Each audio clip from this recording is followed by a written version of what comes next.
Hello and welcome to the B&B show. My name is Brandon Kane, and this guy here to my left, that's my cohort, Seahawks, Brendan Nelson, back here in the house. Brendan, how's the day going?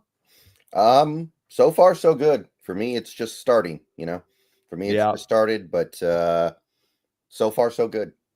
that's good to hear. Unfortunately, we're not able to come to you guys after a nice, beautiful victory as we have been doing recently, and instead we've got to come to you guys after the bit of this loss, and we're going to be previewing the Viking game, but I suppose we've got to turn over a little bit because we haven't had a chance to talk a little bit on in regards to this Packer game. So I suppose from a major takeaway standpoint, where do you stand on that one? I mean, there's not much to say other than I guess you're just a little outclassed by some of these teams a little bit, right? And you think back to that game, I think it does highlight the difference in these two coaching staffs more than anything else, maybe, where you see how easy Matt LaFleur makes life for his quarterback in Green Bay. You see how easy it looks for Jordan Love, where he doesn't have to do much and he still ends up playing a really great game. And then you see how hard life is for some of our players. You see how hard life is for our quarterback. And you see how they're able to kind of do what you would think they would want to do going into the game. And then you compare it to like our team having to abandon the run so early because you fall behind 14-0 in the blink of an eye. You see how it seems like they're ready for what we're planning to do on defense. Like all the screen passes they ran early, all the check downs and dump offs, all of them extremely productive pretty much. It just seemed like their coaching staff worked our coaching staff like a speed bag. That's the number one thing I think I came away with coming away with that game. And there was a lot more to take away from it, but that was the number one thing that stuck out to me. Yeah, I similarly across the board on that, Brendan, where you can see it both offense and defensively, and it just seemed like the Packer team was ready to go and we weren't ready to go. I mean, it could be from the standpoint of, like you say, X's and O's a little bit, but it also could feel like a little bit of their team felt like there was a sense of urgency to them getting out there and rolling versus ours, where it did seem like, we weren't ready to match that intensity level. Is that also a little bit of the feeling that you got from it too? There's definitely a little bit of that going on there. I think that there are certainly some players on this team that were giving effort. There's certainly some players on this team that were engaged. But then you got a guy like Reek Woolen, who to me, that whole game just looked like he didn't really want to be there. Didn't really look like he wanted to try all that hard at anything. And you get what you get in that situation where Jordan Love is not afraid to throw it up there if a receiver gets behind you. And, a few people have pointed out that Woolen's been playing around with that all year. He lets receivers get behind him and thinks he can make up for it. And for the most part, offenses have not really been challenging him. But this offense did, and you saw how bad it can get. So I look at something like that and I go, yeah, there's a little bit of an effort problem here. You look at I hate to say it because he's a 6th-round rookie and everyone's entitled to a bad game, but a guy like Lomia. I look at a guy like Lomia who got completely destroyed in that game, like to a comical degree. And you look at that. 1.6. Yeah. And you look at that and you go, is this guy just completely incapable of playing football, or was he just not locked in? Feels like a little bit of both, maybe. But Yeah. there's definitely some of that going around. There is, and it's kind of odd to see in a game like this where there was so much riding on the game, Brendan. As far as you could kind of see, and I suppose I don't have to ask you based off this of what we've sort of seen from Olin this year that it's kind of going to be an easy decision on whether or not you'd look to do anything with him. He's not going to be on that line of guys you're looking to give a contract extension to this offseason. Yeah, I'm not sure I even want him here next year at this point. Personally, I've talked about this a little bit here, but I mean, I guess you can keep him because he's so cheap, right? It's not like it's going to cost you much of anything, but I'm kind of done thinking that he's going to figure this out to the degree that it looked like he was going to figure it out after being his rookie season, personally. Yeah, I've got the same sort of issue as far as the outlook of him right now, beyond just the extension of, I just don't know if he's part of the long-term plan here. Very talented player and has things that he provides that are really nice, Brendan, but you just come back to again and again, man, the deficiencies in his game don't seem to be getting cleaned up. And he's not that dominant enough of a player if we're talking about getting into the spectrum of paying him. First, maybe this offseason being able to offload for some actual legitimate draft capital, not great draft capital, but legit draft capital you could package together to go get like let's say maybe an offensive lineman or an extra offensive lineman in this draft. I found myself drawn more to that direction of it in regards to him. Yeah. I don't know what kind of trade value you could get for him. He's obviously talented, but there are plenty of talented players in this league that still wouldn't have any trade value. So I'm not convinced that there would be much going on there. But at the same time, there are 31 teams out there, right? You only need one. You do, and I don't think it's like I don't think you're going to first, second round pick, but can you get a late third? I think you possibly could for him in that range. Some people love his coverage skills and the ability to take away the ball and length and all that, and they'll get enamored by that, and that might be enough. But we'll see too. Yeah, he's had a little bit of a down year overall. I think he's given up like 5 touchdowns, and he's had moments where he's been good too. Like Mike Donald said, it's when it's off, it's off. When he's on, he's on, and it just unfortunately the RPMs go down every once in a while with him on play-by-play basis. Yeah, and he hasn't been paid yet. That's the weird thing, right? Like this is supposed to happen after you get paid. It's so weird that he would pick now in what is kind of a contract year to just decide, you know what, I don't feel the need to give maximum effort anymore. His agent must be furious. Well, yeah, and that's where you come back to go, boy, if it's this way before paying, it's only gonna get worse after you pay him. And I like Reek a lot. His skill set's unbelievable, but just it's going in the direction it's heading at this point, and you do have to wonder if it's going to be a long-term part of the plan here with just the up and down nature of his play and how it goes. We also got to see a little bit of Sam Howell in this game, Brendan. We've had a lot of Hawk fans who were clamoring for Howell throughout training camp, and even sometimes at points when Geno was bad this year. I think we thoroughly got to see that he's not anywhere near Geno Smith's level. Are you buying that, or are you just thinking that he was, some people told me, as a young quarterback coming in that just was in over his head a little bit? I mean, we see quarterbacks enter in the middle of games all the time and play decently and play competently, right? In fact, sometimes you see them play really well because the other team wasn't ready for them. They were preparing all week for the starter. Now they get the backup and they're caught off guard. We see that fairly frequently, I feel like. So I don't think I can brush it off like that. I can't either with it. I feel like he should have been better prepared to be out there and playing. And that, they showed that stat. I don't know if you saw it, Brendan, where he was since 1990, he's like 14,000 of 32 out of 14,064 of quarterbacks who've had minimum of 15 attempts with his -5 net yards. Yeah. Really, to me, puts it in perspective how bad the quarterback performance was. Yeah, and I do want to spend a minute talking about that because there are a couple of different layers to that, right? Because yeah, Sam Howell should definitely be roasted for the way he played in that game because he played miserably. He looked like, I use this phrase sometimes to describe quarterbacks that go out there and just look completely incompetent. He looked like the punter. The punter got thrown out there and had to play quarterback for a half because of injuries. And, that's not even an exaggeration. I mean no hyperbole when I say I think Michael Dixon could have done the same thing. Michael Dixon could have gone out there and played like that. Right? Yeah. I will give a guy rope for coming in tough situations, and the pass rush that he's under is legit. We've said that, and you put anybody else out there outside of Geno that they would collapse, and that's what he did.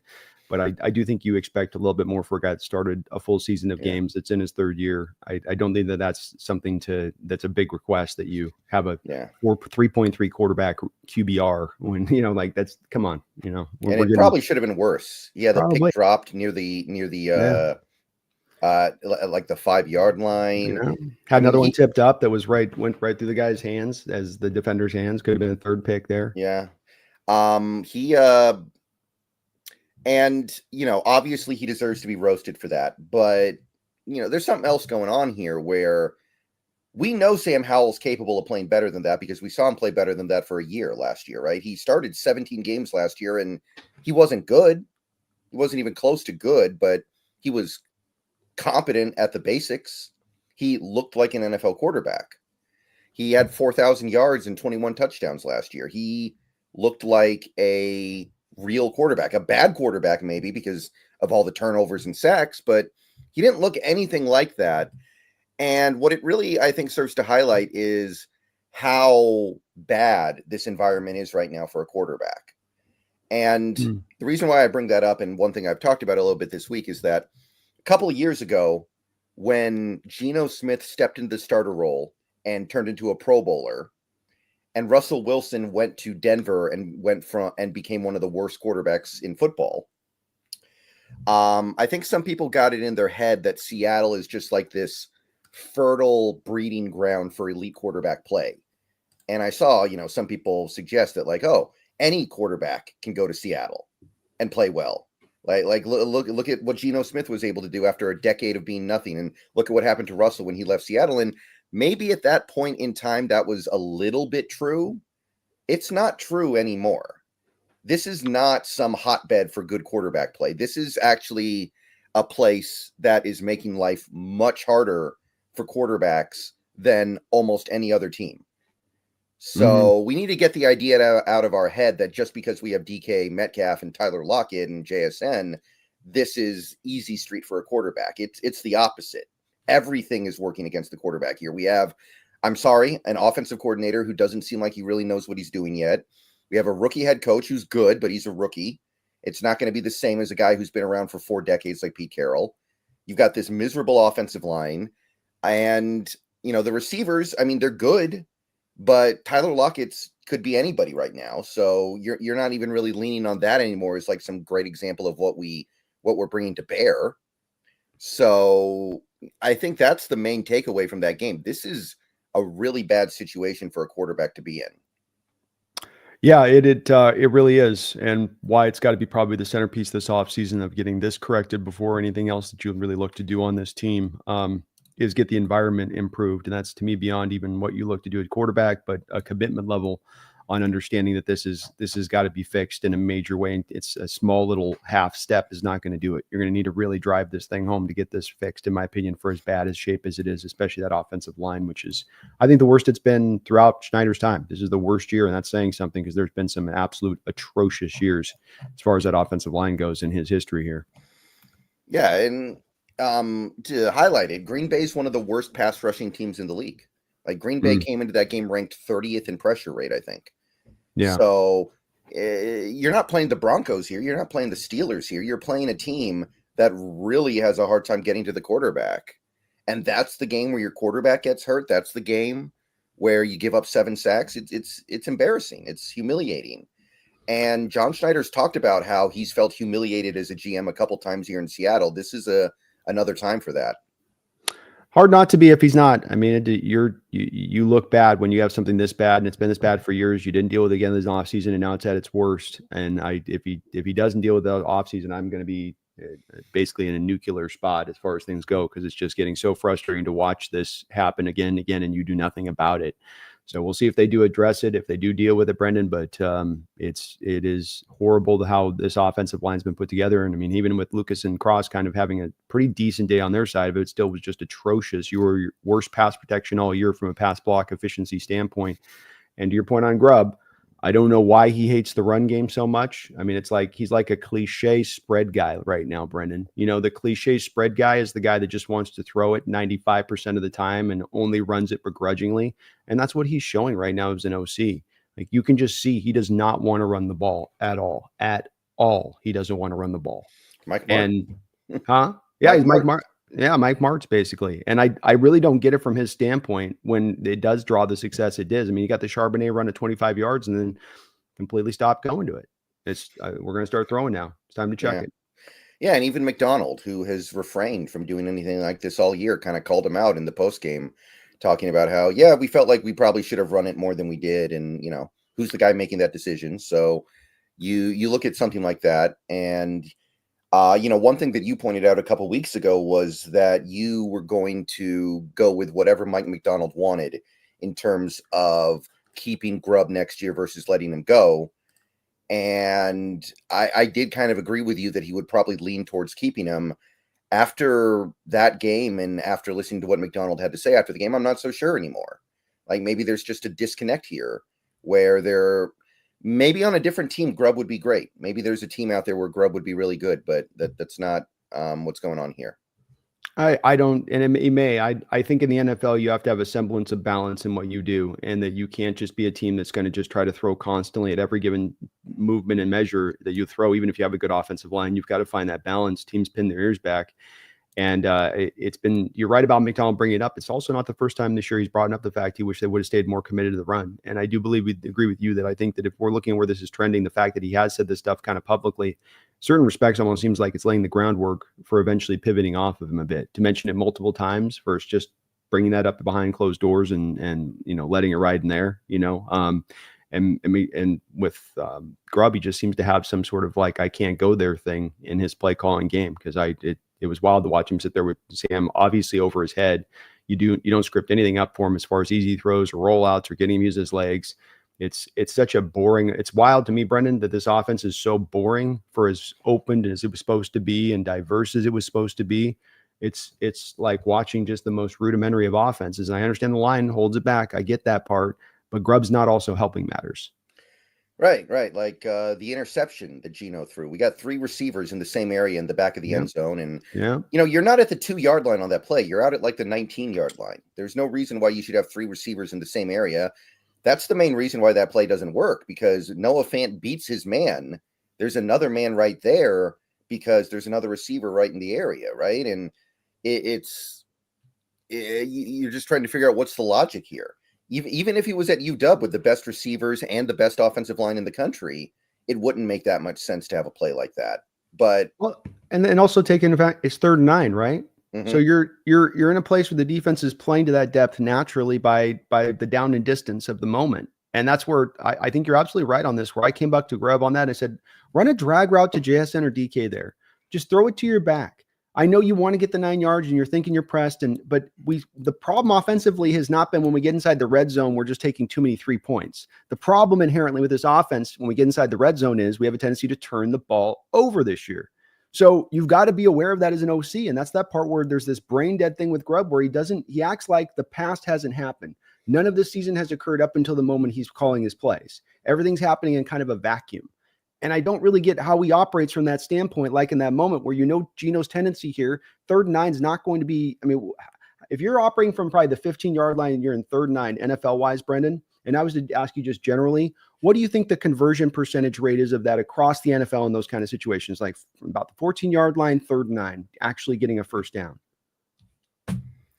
I guess somewhere around like 27%, maybe. And wouldn't you say that would even be lower for this particular team with how we've operated with our 3rd downs, right? So let's go 15% maybe as a possibility there. And if maybe you can push it to 20. Maybe you can push it to 20, but even then, do you like those odds in that moment and versus just take a safe check down play, come out with the field goal? Myers hitting every one of his field goals this year, stay in the game, take the points. Get the points out of it. Don't get nothing out of it. That's what we have too many times happen in these situations is you get nothing out of it. And if you had gotten those 3 points, even as we wound down to the game there, you're within 7 points at one point in time after you get that touchdown with Charbonnet. That's where it's like, it may not be, well, I don't want to get the touchdown. We'll get the touchdown. Yeah, but 3 points can be worth something too. That can be a benefit to you as well on it. And we just, to me on that whole sequence from the play calling to Geno's decision-making is like, what are we doing? Yeah, and you can go for the first down without running that play, which has no chance. There are other things that you can do. You can go for JSN in the middle of the field. You can a check down to a running back could get the first down. It's unlikely, but it could. Yeah. Like there are other ways you can handle that situation. So I look at that sequence. I looked at early in this game, we had 2 3rd and shorts, and pretty much every route was like 15 yards down the field, and Geno got sacked. And it's like it's like Ryan Grubb got dropped out of a spaceship in the middle of this game, and he has no idea what team he's coaching. Like, he doesn't know. It's wild to watch, man. It is. I agree. I don't understand how he operates with such a again, it's almost kind of a brain dead nature in how he calls plays. I keep coming back to Randy. He's calling plays for a team he thinks he has rather than the team he actually does have. And that's not how you can operate in those zones. That's not into good OC. Good OC gets the most out of his talent, recognizes the talent he has, and works off of that. But he seems to be like, this is my playbook. I will run my playbook. Yeah, and it really does feel like every element of this offense has regressed from last year. And the offense last year was not great. It was average. It was an average offense. Even like the some people pointed this out, the screen game. The screen game last year was good statistically. This year it's regressed. About the only thing that works okay are the JSN tunnel screens, and those have gone away. I haven't seen that in a minute. Like we saw it against the Arizona Cardinals for a 50-yard play. since then, it really hasn't been there all that much. So we're not seeing that. The running game has regressed. The only thing that hasn't regressed, ironically, is actually the red zone efficiency. Those numbers are still pretty decent, but it's not. It's still not good. It's like average. Well, and That's even like with the that, one thing. it's got an asterisk with it because you got 4 interceptions in the red zone too. So even if you're efficient with it, you're still turning the ball over down there. So I don't know. It's really hard for us to know as fans on the outside, but I think Grubb's probably done. I don't think Grubb is going to be coming back next year, and I can't argue against it. That's for sure. Not with these results. No, I can't either, and I'm a supporter of the guy, and I love the potential of him as an OC, but it's the growth's not happening. Regression, like you mentioned, you just can't overlook that part. But we'll see how Mike McDonald plays it too. Couple donations. Thank you, Feed Me More Seahawks, for a couple double dips here on the dono front. He says, "Why is the narrative we have to be good to show up?" Oh, this is obviously talking about the fans, right? Oh yeah, okay. I was wondering on that. Yeah, I was trying to figure out. Yeah, I'll let you first tackle this one. It's become self-sustaining. It's like a self-sustaining reaction now. It's like a loop that is now powering itself, where fans don't show up because the team isn't good enough. So the team doesn't win, partially because they don't have the fans at home. So the team isn't good enough. And it's like a reaction now. It doesn't need anything else. It just keeps going on its own momentum. And look, I mean, that was a really poor effort on Sunday Night Football at home against the Packers. I understand that some people are going to look at that and say, hey, the fans are justified in not showing up if that's what you're going to give them. But a few weeks ago, I was watching Thursday Night Football, Browns versus Steelers in Cleveland. The Browns are having a terrible season. It's snowing. It's like 20 degrees. That place is still packed. Still got people in the stands trying to affect the game. And they did. They beat the Steelers. This awful Browns team found a way to beat a really good Pittsburgh team. And I look at that and I go, well, what's wrong with us? What makes us so special? It never gets that cold here. It never snows like that here. And the team is never that bad. The team has not been that bad in over 15 years. When was the last time we were as bad as Cleveland is this year? 15 years minimum. So 2007, maybe, right? Well, 2008, 2009, I guess. Yeah, in that area. But that's still quite a long, far time ago, and you've had a couple of Super Bowl appearances in that time too. Yeah, and you've got this 4-game winning streak. You've got a winning record. Well, to a certain extent, I do think that we have to put this a little bit on the fans, and maybe there's nothing else to say at this point except we have a soft fan base that can't handle adversity. Well, I think that's definitely where I'm starting to follow myself in alignment of it. And I love my fellow 12s, but this whole, they've got to be good for me to do this. They've got to give me a reason to cheer. They've got to, this mentality of the new 12th man, or because it is a new thing. And I've been here for generations. And one of the benefits of being a guy that's basically been alive since almost about the start of this expansion of this franchise is I've been through different generations of the fandom. I've been through different generations of the team. This whole, the team's got to be good for us to show up thing. This is new on your guys' generation. Wasn't true in the 80s, wasn't true in the 90s. I know we had the dark period of the 90s where there were some blackouts, but that had as much to do with you going to Husky Stadium and playing in Husky Stadium, and the team was also bad on top of that. And it was you had a moment where the team was trying to literally be moved to LA in that mid-90s as well, which caused a lot of fans to get sort of detached as well within that. So there was a lot going on there than just the team being purely bad. But this whole thing of they've got to earn my right. And like you said, you came into this game for them to earn the right. They'd earn the right. They were in first place coming into this game. First place coming into this game. What right do they got to earn at that point when there are 2 weeks left to play? They're in first place and you don't show up. It is. I don't buy their excuse. I think it's weak sauce. And I think it shows a soft fan mentality to lean on that as an excuse for why you do or do not show up to show up your team. And it's also weird how the city somehow with the Mariners, who haven't won jack diddly crap in their whole organization's history, will put 3 million fans in that stadium every summer constantly, even though they suck ass. But this team that's been good, you suddenly have a whole different mentality for when you do or don't show up for a team that only is going to have about 8 home playoff games a year. It just does not make any sense to me, Brendan. Yeah.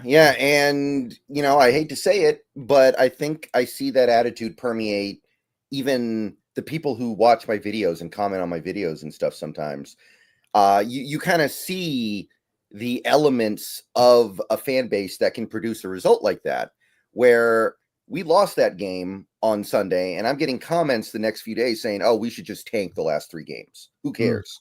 Let's just lose. Who cares? Even if we make the playoffs, we're going to lose. And it's like, what is wrong with you? This team is 8-6. This team is out of the division by a tiebreaker. They're literally tied with the team that's in the divisional lead. They're behind by the tiebreaker because they lost to the Rams. And it's like, and you're talking about like, oh, let's just throw these games away. No, these games are valuable. Okay. You only get 17 of them a year. Yeah. And it would be one thing if we were 2-12 and we were trying to keep up with the Raiders and Giants. Okay. I could kind of get it then, but I can't believe how many comments I'm getting from people just saying, oh, just give up. Just throw these games away. Just lose. We need the 14th pick instead of the 18th pick. Like, that's going to make any kind of a difference. And you read those comments, you see that mentality, and you're like, yeah, these are the kinds of people who would refuse to go to the game because the team doesn't meet their ridiculously high standard. These are the fans, these are the people who need the team to win 15 games a year, or it's not worth their time. If you're not winning 15 games a year, you should be losing 15 games a year. And it's not a healthy way for a fan base to be. I'm sorry. That's a very toxic attitude to have.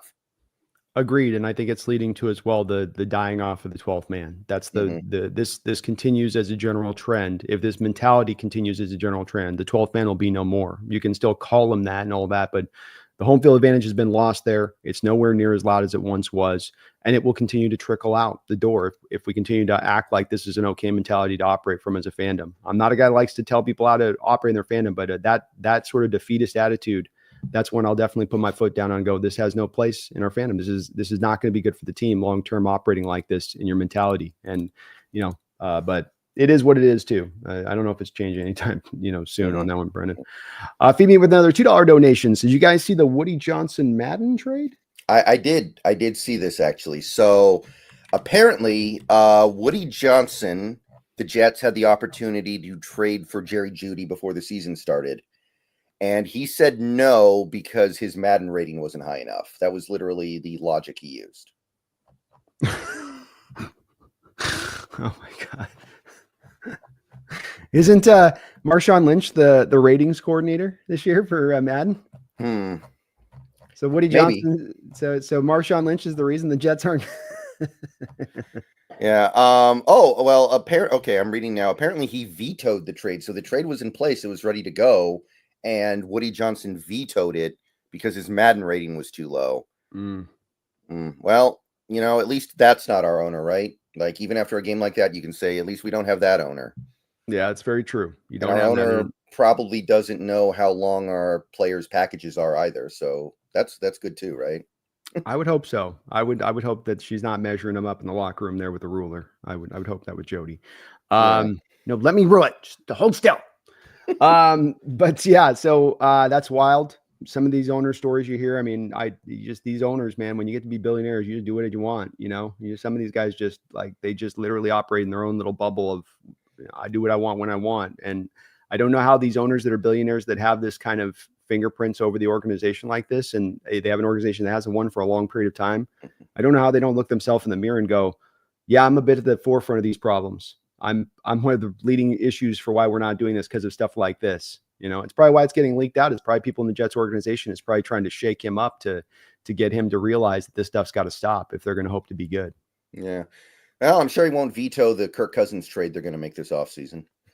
Nope, probably not. It's coming. I wouldn't shock me. It'd be a Jets move to make, man. It'd be a very Jets kind of go for it kind of deal. We'll pivot off this to this one. It's like the Colts did a couple years ago where they kept going from one old quarterback to the next. Yeah. At least those guys were cheap. Kirk Cousins won't be cheap.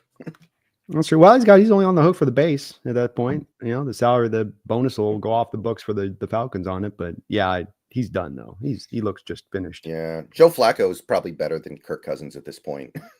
He might be. I mean, you got to wonder if I've wondered all year if he's really come back off that Achilles injury where he was. And he's an older player, man. You get that Achilles injury late in your career. I mean, it's affected, I think, Rodgers a bit as well. And it's bad. It's not a good injury if you're in your prime, much less as your career is starting to wind down. BLVK, thank you for the $2 donation. He says, retire the Color Rush uniforms. Just a bad aura. Mm. I'm 100% with this myself. I could do without the color rush anymore.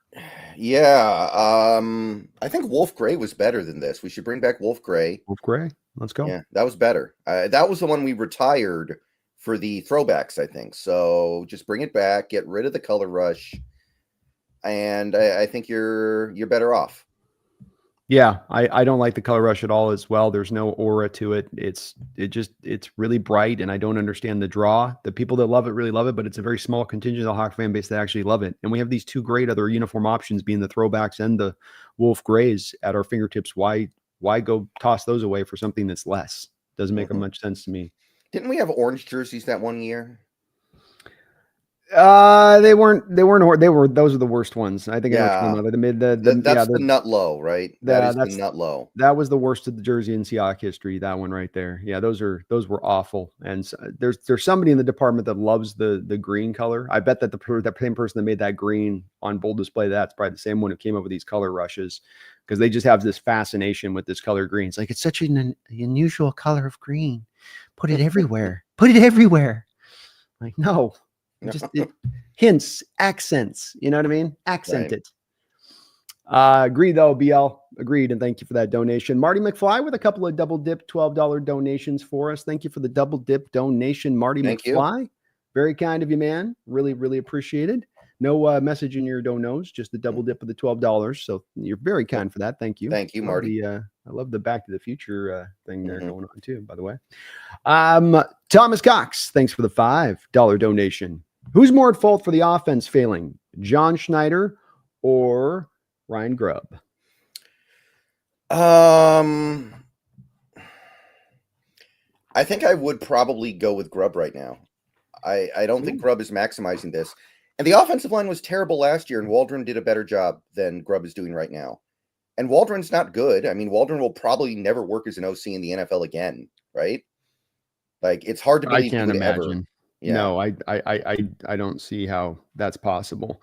I might be a little bit on the different area of you on this. Let's try to figure out it, Brendan. So let's just say last year our offense was 13th or something in the NFL overall, right? Just take all this and then come out to about 13th. You know what, we're probably maybe like 19th, 18th, 19th this year, something like that. I think if you boil it down to like points per drive, we're like 22nd, and last year we were like 15th. Okay, so it's about a 7. You have the right general idea. So I think Grubb's got blame here in getting the reverse out. I think especially when you take a Damian Lewis and you go to Laken Tomlinson at left guard, for instance. I think you take yourself from a league average place at that position to a league worst at that position, and that's a big step back. I think that the right tackle position this year has been by and large probably worse than it was last year. Stone, I think, had a worse year this year than he did last year for the games that he was playing. I think that Grubb's got responsibility and could have done way more. I don't think that you're wrong on that, so I'm not pushing back on that. I just would put more responsibility on John Schneider because he has fielded this offensive line that is one of the worst in football. It's been one of the worst in football for years over. You've invested as little of money as anybody in the NFL in the sport in the offensive line. You could see this problem coming, is what I'm saying, Brendan. You know, this was not one that caught them unaware or off guard, or they had tried to, really reinforce it. They didn't really try to reinforce it. They continued to try to go bare minimum on it, and it has sunk this whole offense time and time again, game after game after game. And I have a hard time of letting John off the hook on that one. Yeah. I mean, don't get me wrong. He's made a lot of mistakes here, very clearly. But I think Grubb is doing even a worse job trying to mitigate it. I really do. That's and fair. I wouldn't have said that, 3 weeks ago, I don't think. I wouldn't have said that 3 weeks ago, but I mean, the Cardinals game was good, right? But the Cardinals game was good because the players just kind of played better. Like, nobody touched Geno that whole game. Geno got hit like maybe twice that whole game. Sometimes the players just bring it. Yeah. So I don't even know how excited I can get about that. But I look at the abandoning of the run game. I look at the way that, teams know what we're doing pre-snap because we don't mix it up enough out of these formations. The formation gives away what the play is going to be way too much. And it's too late in the season to fix that, really. Like, you need to be varying things up throughout the season. So when you get to the end of the year, you get into certain formations and the other team doesn't know what to expect. Feels like we run the ball out of this formation. We throw the ball out of this formation. We only do play action out of this formation. And there's no fear as a defense that, oh, they're going to throw something different at us now. No, it's like the old under center thing, right? Where under center, if we go play action, we never give the ball to the running back. It's always play action. So the defense always leans on it being a pass play in those moments. To your point on that, and yeah, it's definitely been a part of what we've seen from this team. Is the predictability's been a big part of what's hurt them on top of it. So certainly Ryan Grubb's not help matters. It's been kind of to me a bit of a bad on bad sort of situation with that a bit, but. Yeah, I mean, it's pretty bad on both sides of it. I admit that it's close, but I'm a little more frustrated with Grubb at this point than I am Schneider. Yeah, because at least in the case of Schneider, you can at least say there's a lot of dead money. There's only so much you can do in one offseason. And we even said that during the offseason. You can't fix every single problem with this team in one offseason. So I kind of get that. And us being down to our fourth string right tackle is not anybody's fault. I want to be clear about that. That was bad luck. People kept getting hurt. You were down to literally your fourth string right tackle. That's not anyone's fault. It's also not really anybody's fault that Connor Williams has this, I don't know. I guess let me push back a little on the fourth string thing, because we didn't know when Lucas was coming back. And you signed George Fant, who was a guy in his mid-30s. The thing who had an injury history. Yeah, you got to your fourth string tackle, but you also kind of not really, because those things were sort of there, where George is a guy that much likely a chance there he's injured. And we hope Lucas would be back within 4 or 5 games. Turns out it's well over half a season. So you're going to rely on a 32, 33-year-old George Fant to get you through over half a season there at the position and hope it could work. That's where I go. There's a little bit of that, you could. And again, he did spend money in different places that could have been offshoot. The Noah Fant money could have been put somewhere else to an offensive line position. There's some of those deals that was given out, considering what happened with Dodson and Baker. I think that there would have been a way. It's that whole thing he did. I went back and looked at it again, Brendan, where his tendency to do these 1-year deals in off seasons, 1 year or 2-year deals that are really 1-year deals, like the Rashawn Jenkins deal or like the Noah Fant deal. Those are 1-year deals. That's what those really are. They're 1-year deals. And so he does is he stacks these 1-year deals up. You sign 9 guys on 1-year deals that are actually decent money, all of them, and you end up eating all of your cap space up. And yeah, there's dead money there, but you're also doing things from a step standpoint to cause this and make this happen by the structure of the contracts you're giving out, because you want to kind of hand out these prove it deals, which aren't really working, by the way. The prove it deal concept isn't and hasn't been really working when you've been trying to use it. I go back to 2020 when I looked at it, Brendan, where $50 million. Remember that year with $50 million with Greg Olsen, Cedric Abuhi, Bruce Irvin, Benson Mayowa, Brandon Jackson. I mean, I can go through all the names, but that's what you do, is you don't get the actual value and put it into the position a bit. And I'm not saying that it was going to be hard to address it. It was. I think that you're valid in saying that, but I'm just saying that he also short sold it. You're spending as less money as anybody in the league on your offensive line right now.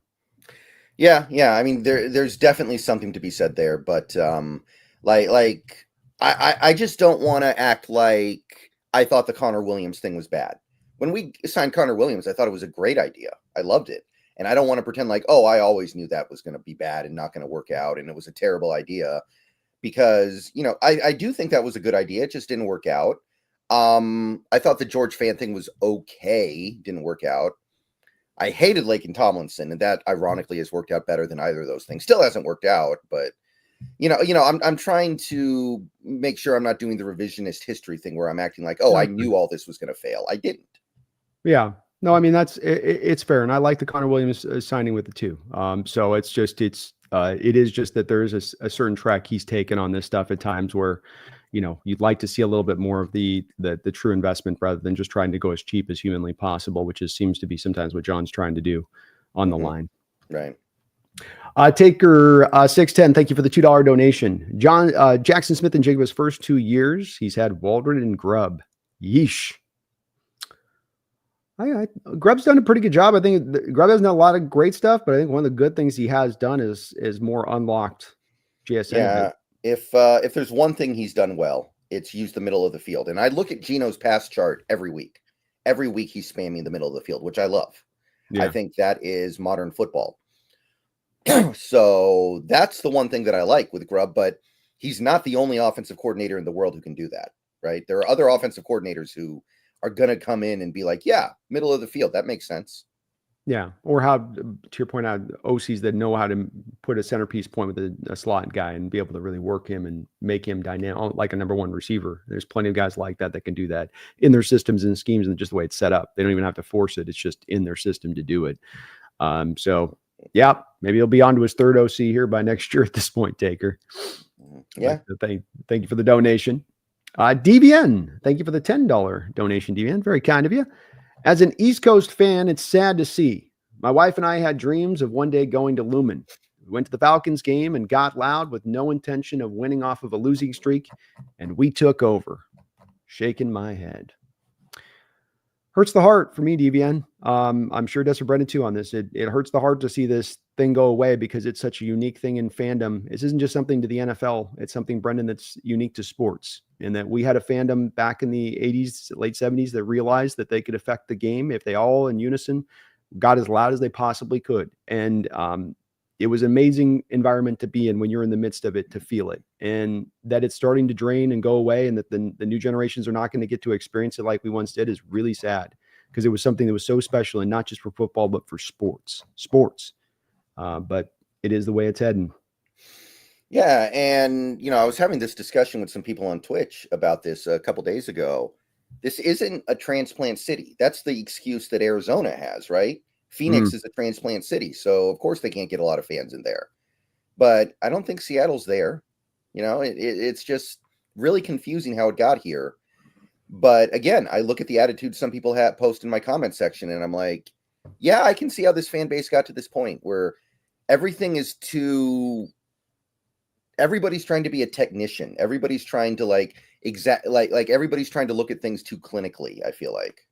Mm-hmm. Yeah, I think it's fair. I think too, just it's the support. The team's got to have the support of the team. And like you said earlier on this, it's one thing if you're 2-11, 3 in this, 4 in that, season after season of just being a crap ass team. That's one thing. And that's one where I can get a frustration over time with the fan base going, come on.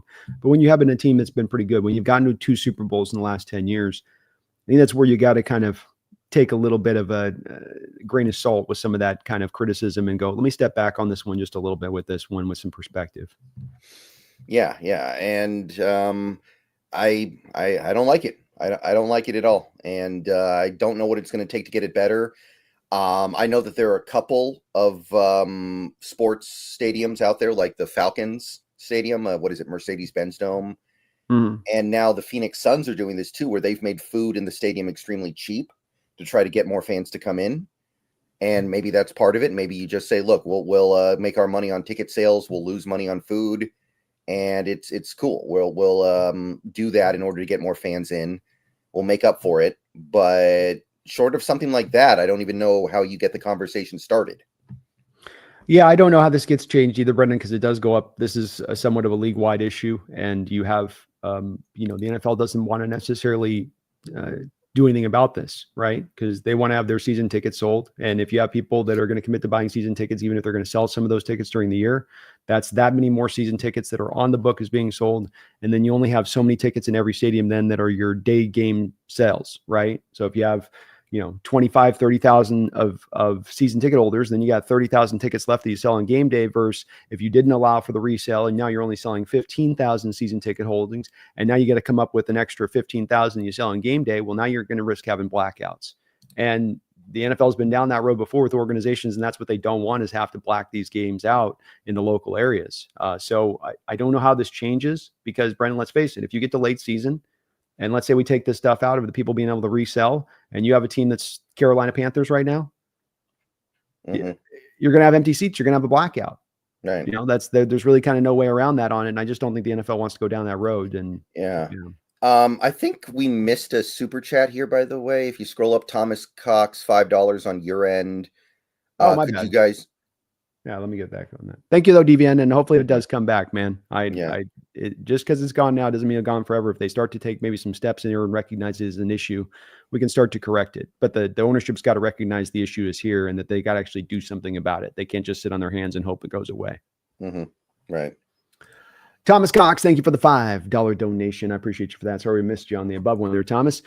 Can you guys give me options as a realistic OC that is not McDaniel, Stefanski, and no head coach like Peterson Daboll? Shouldn't continuity matter?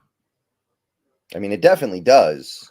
But at a certain point, you have to wonder if that continuity is even something you want. Like, if the guy's not good, the guy's not good.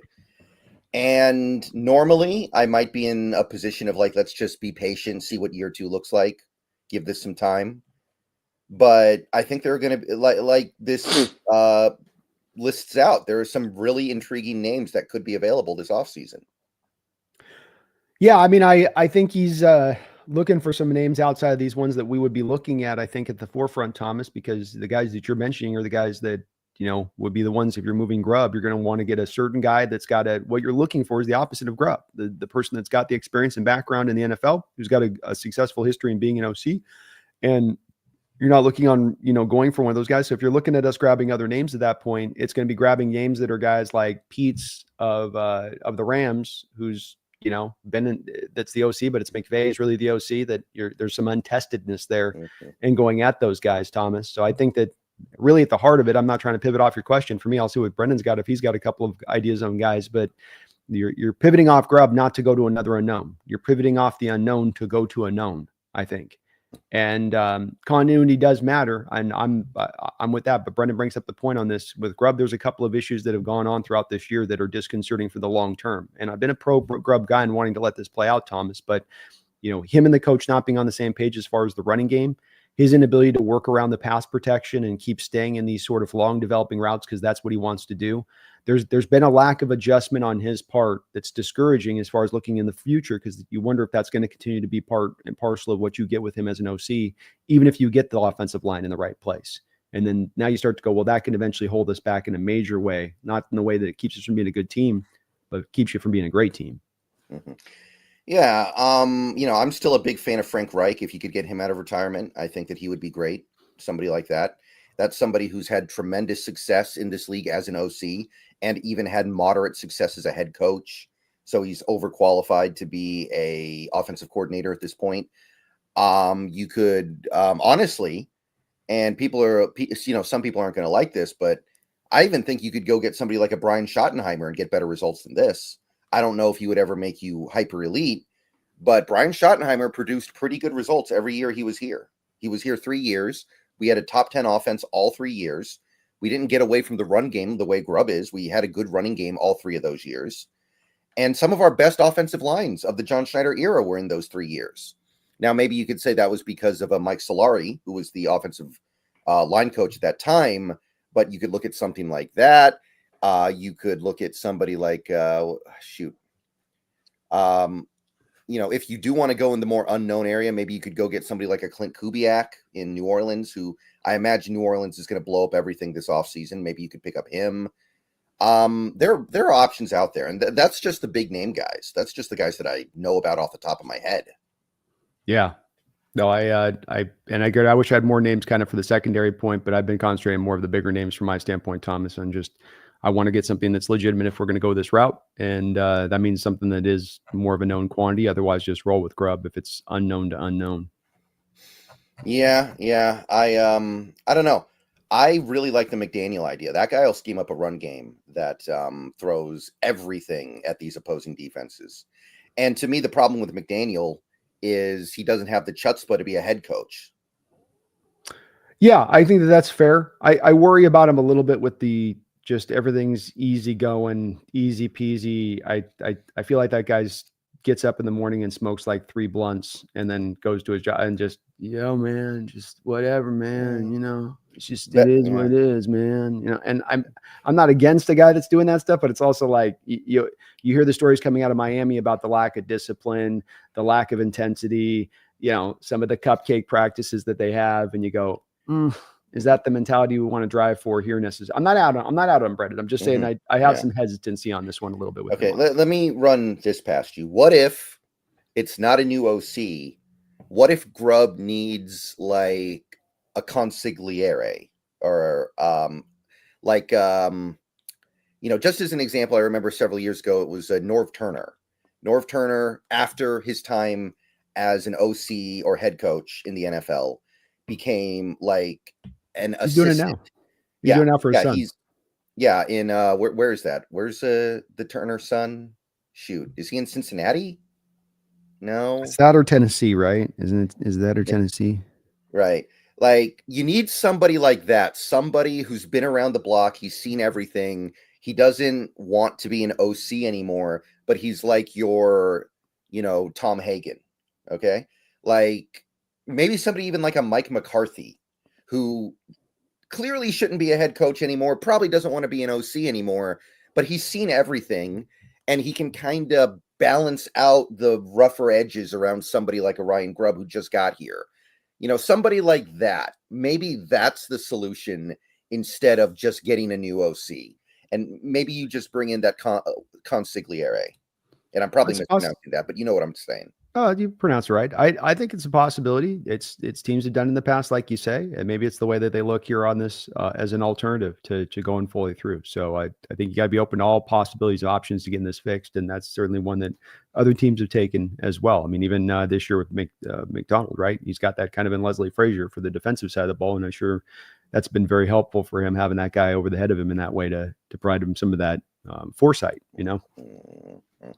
Yeah, or another name, Kafka, because the Giants are going to probably blow it up this offseason. What if it's Kafka? A guy they liked a lot. I think a guy they were trying to get as an OC Yeah. last year. So I think that's a smart name to bring up, Brendan, because that's a guy that there was already some playing, hey, I want you to try over. I think they were really trying to get him over here as an OC last year for McDonald, and they couldn't Mhm. quite pull him in that way. But remember, because New York gave him like I think an assistant head coach, or they gave him a pay raise increase or something like that Yeah.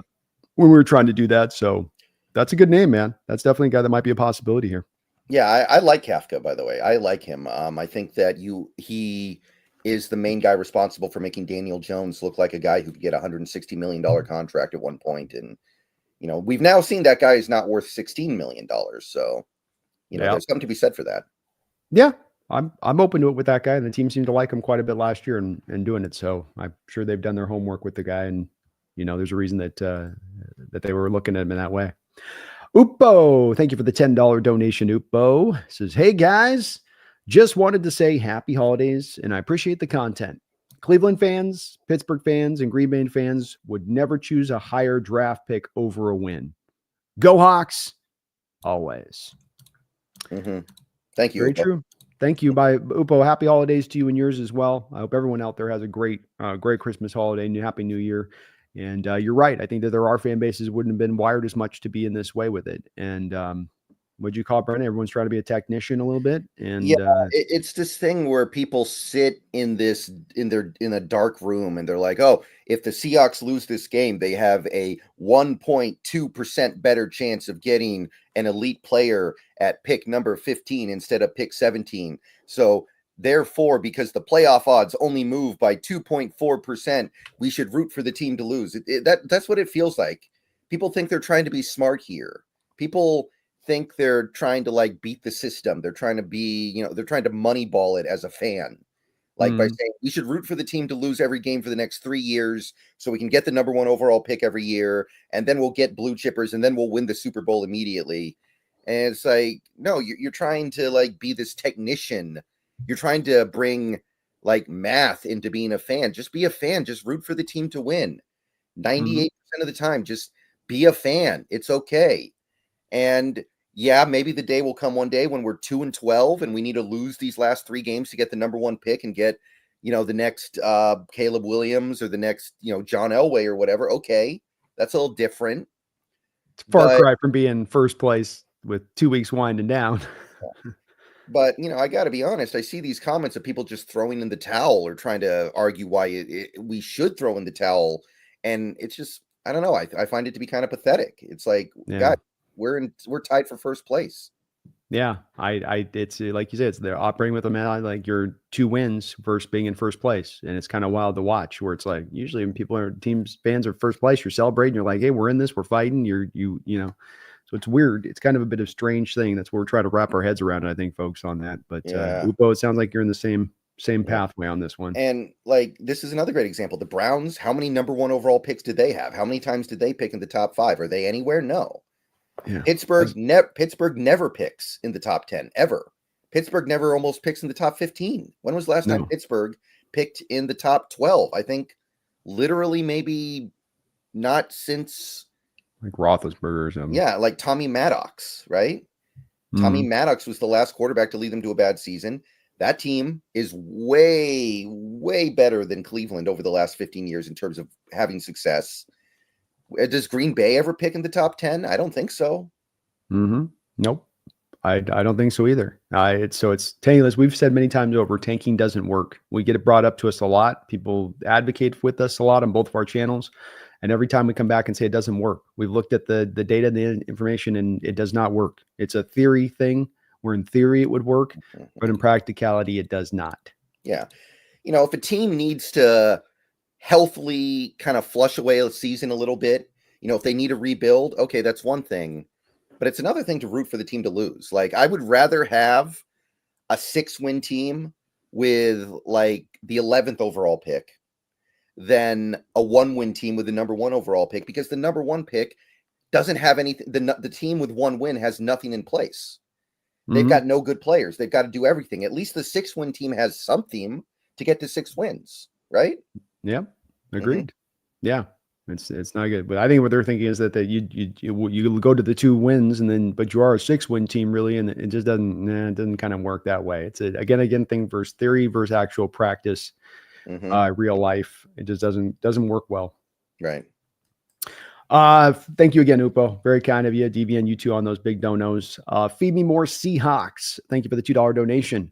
Brendan Nelson, do you feel our D-line was overcommitting?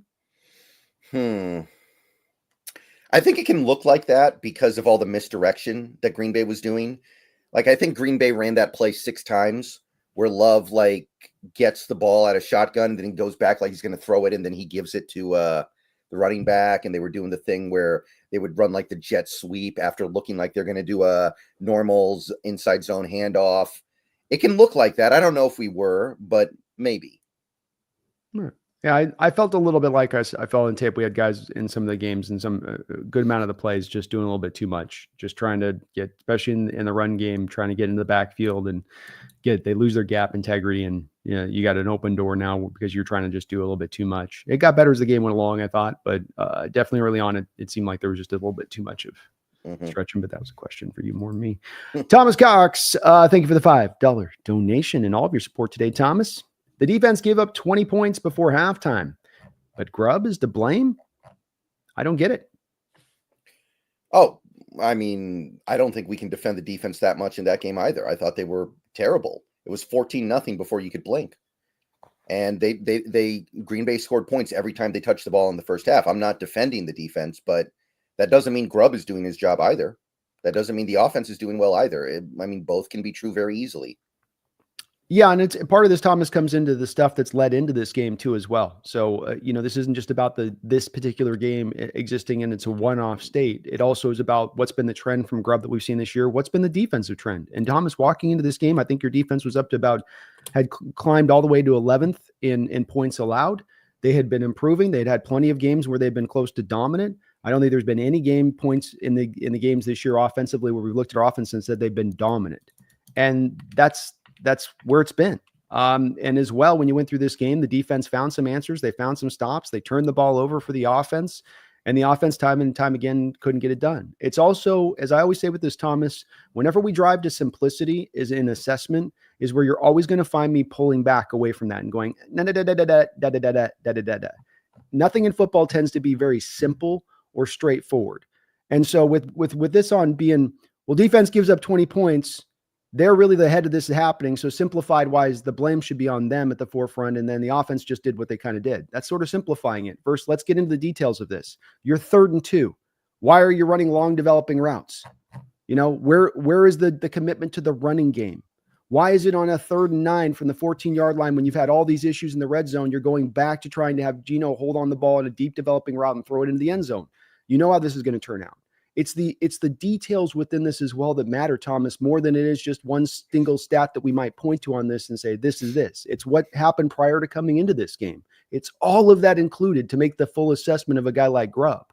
And so I'm not letting the defense off the hook either, as Brendan did. They didn't play a good game either as well, but they've been much better this year. And McDonald has turned this unit around from where they were last year, because let's not forget, this was like a league worst unit last year that, like I said, coming into this game this deep into the season, had you about 11th in points given up coming into this game.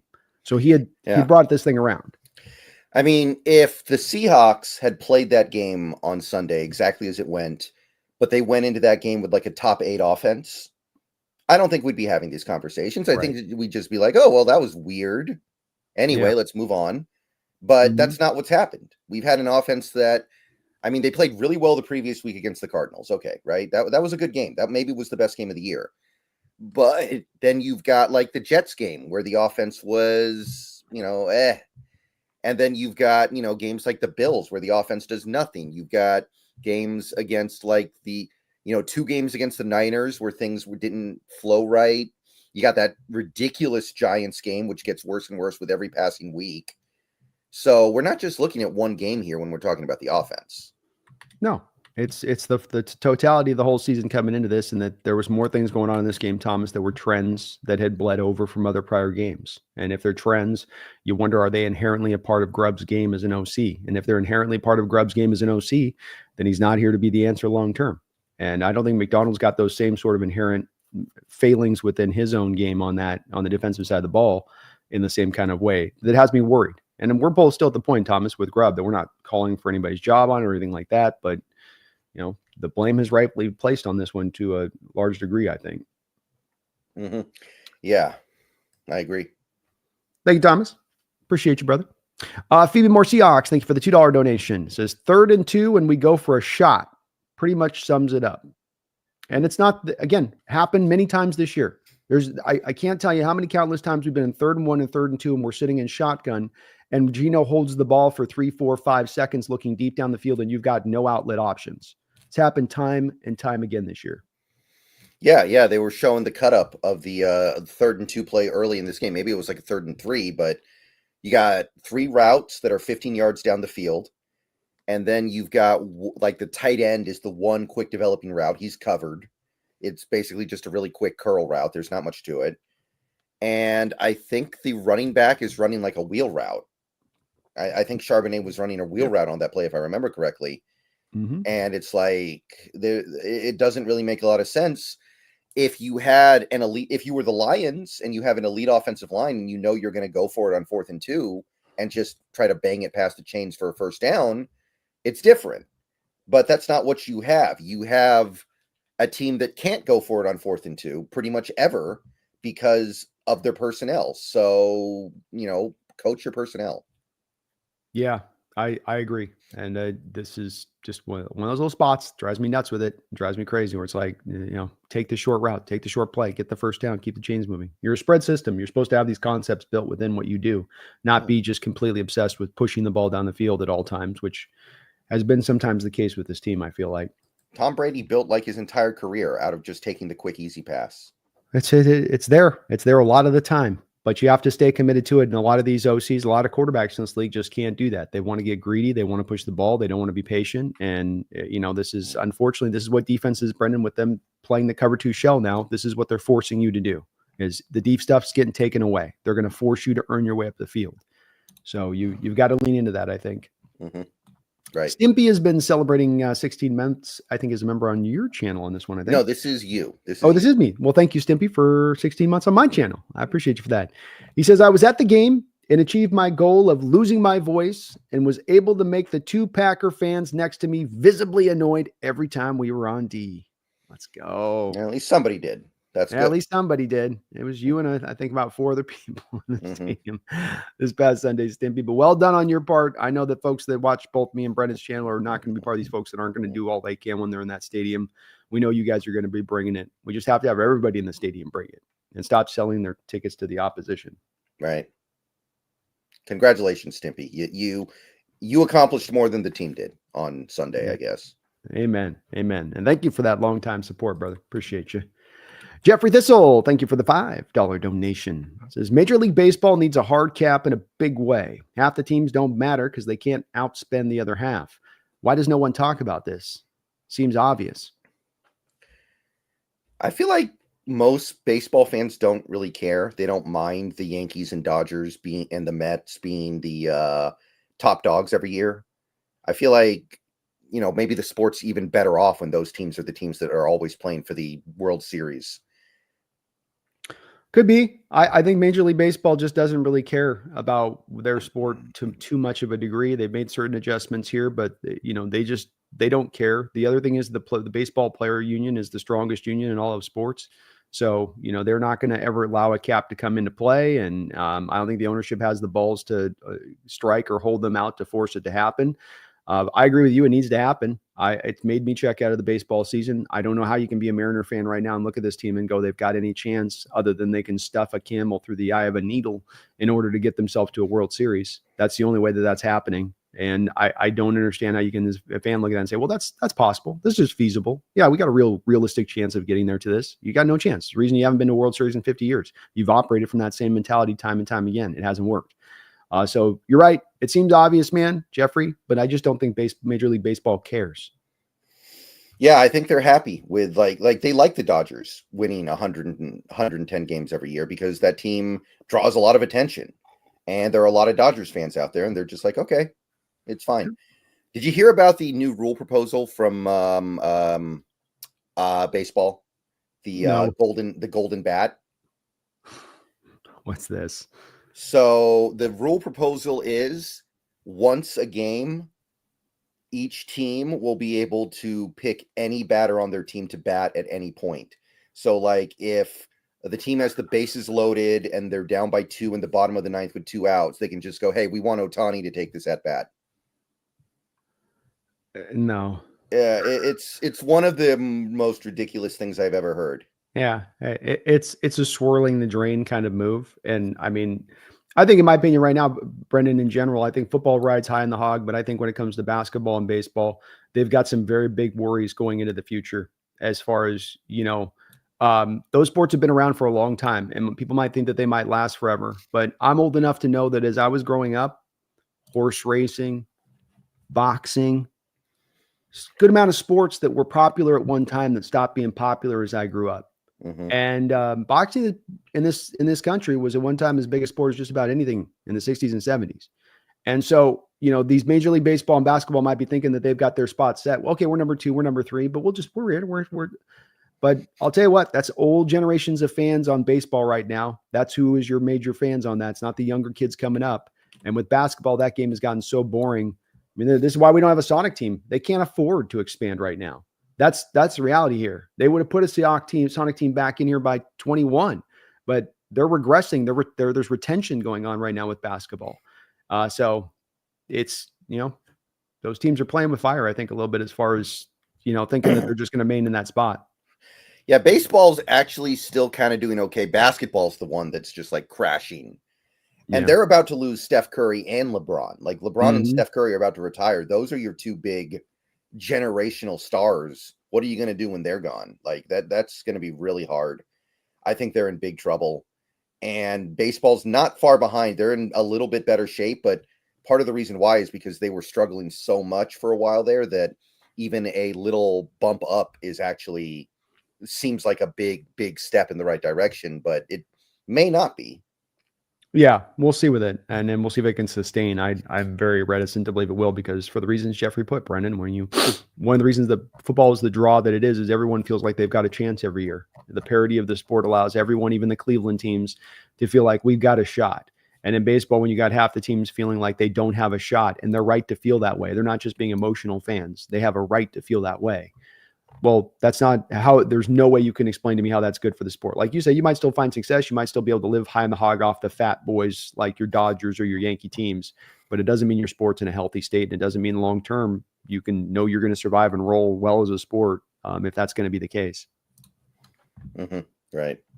Thank you though, Jeffrey. Appreciate you for that. Dogzilla Monster with a $2 donation says, do you worry about Brian Inn's mental health? This is Nemhauser, I guess. Oh, Nemhauser's? Okay.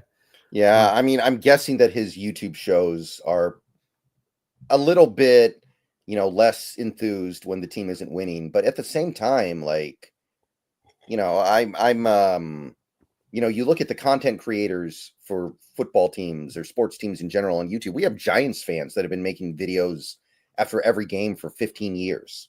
And if they can make it, I'm pretty sure we can make it. Yeah. Was Brian been having a hard time lately or something? I haven't been watching, so I'm not sure. I barely have time to make my stuff. I don't have time to watch other people's stuff. I wish I had more time to watch. It's like, you're just always grinding on the next thing a little bit. So it gets tough, especially in season. But Dogzilla, and me and Brendan doing this for years now on it. It's been good that we've had at least a decent team, but both me and him would love to, and I'm sure Brian's the same way, would love to see a team that was a winner and a true contender even for 1 year, because it is a lot more fun to cover than it is having to turn over disappointment all the time. And that does get tough. But like Brendan says, there's been a lot of franchises that have way worse than us trying to find their way, and they still are able to do it. They're still able to keep their brains about them and keep their positive attitude about it. So, but it can dog you down a little bit. You can. That's for sure. Thank you, Dogzilla. Thomas Cox, thank you for the $2 donation. He says, I also had whose realistic options. I also had whose realistic options is OC. I think the names that we talked about are realistic, with the exception of Stefanski. Like, Stefanski's probably going to get another head coaching job, so maybe he's not realistic. But why isn't Mike McDaniel realistic? If he gets fired, do you think there's going to be some long line to hire him as a head coach? I don't think so. Yeah, I think when it comes to a Dable or a Mike McDaniel, Thomas, I think that those guys are going to have to go back to being OCs. I don't think, like Brendan said, I don't think there's a chance that they get a head coaching job. And then when you have Seattle where they're at, and think about it, if Lucas has come back and he's okay, you got Lucas, you got Cross, you got your pillar tackles, you've got DK Metcalf probably re-signed to extension, you got JSN to work off of. There's some stuff here on this team that, as an OC, that could prove to be attractive, along with the fact you got an organization that spends and is committed to winning. And that's an attractive destination location potentially for a really good OC. Part of what I think limited us in our OC scope before with like Carroll, Thomas, is that OCs were very well aware of the fact that Carroll was going to have his share of say over what was going to happen on that offensive side of the ball. I don't think that McDonald plays it that same way, as evidenced by some of the frustration he's had with McDonald on him going kind of wild and free and crazy like he has on that offensive side of the ball. Yeah, I think I agree with that. And I remember that there were also some conversations that a lot of offensive coordinators didn't want to work with Wilson because they felt his game was incompatible with the way they wanted to coach offense, which some people think that's why we ended up with Waldron when we did. Some people think that's why we had Schottenheimer, and Schottenheimer was good. Schottenheimer did great here, I think, but he wasn't a big name. He wasn't someone with a lot of gravitas. He wasn't someone that everyone wanted. Now, that doesn't mean anything, as we've seen with like Eric Bieniemy. There was a time when everybody wanted him, and now he may never work in football again because he's really bad, but I'm just saying. Yeah. No, it's true. It's true. So, and I don't think, again, for the record on this, Thomas, I don't think either me or Brennan are necessarily pushing 100% to say move Grubb, just that we would understand it if McDonald went down that road, and it wouldn't be a complete, surprise as to him making that choice if he did.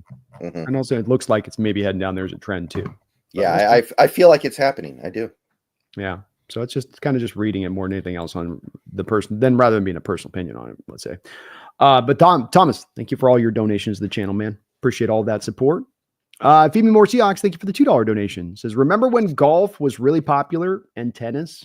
Yeah, tennis is another sport. When I was coming up through the 80s, is dying off. That was right where you had Phil McEnroe and had all of those guys that, it was big. Younger people, tennis, it was big.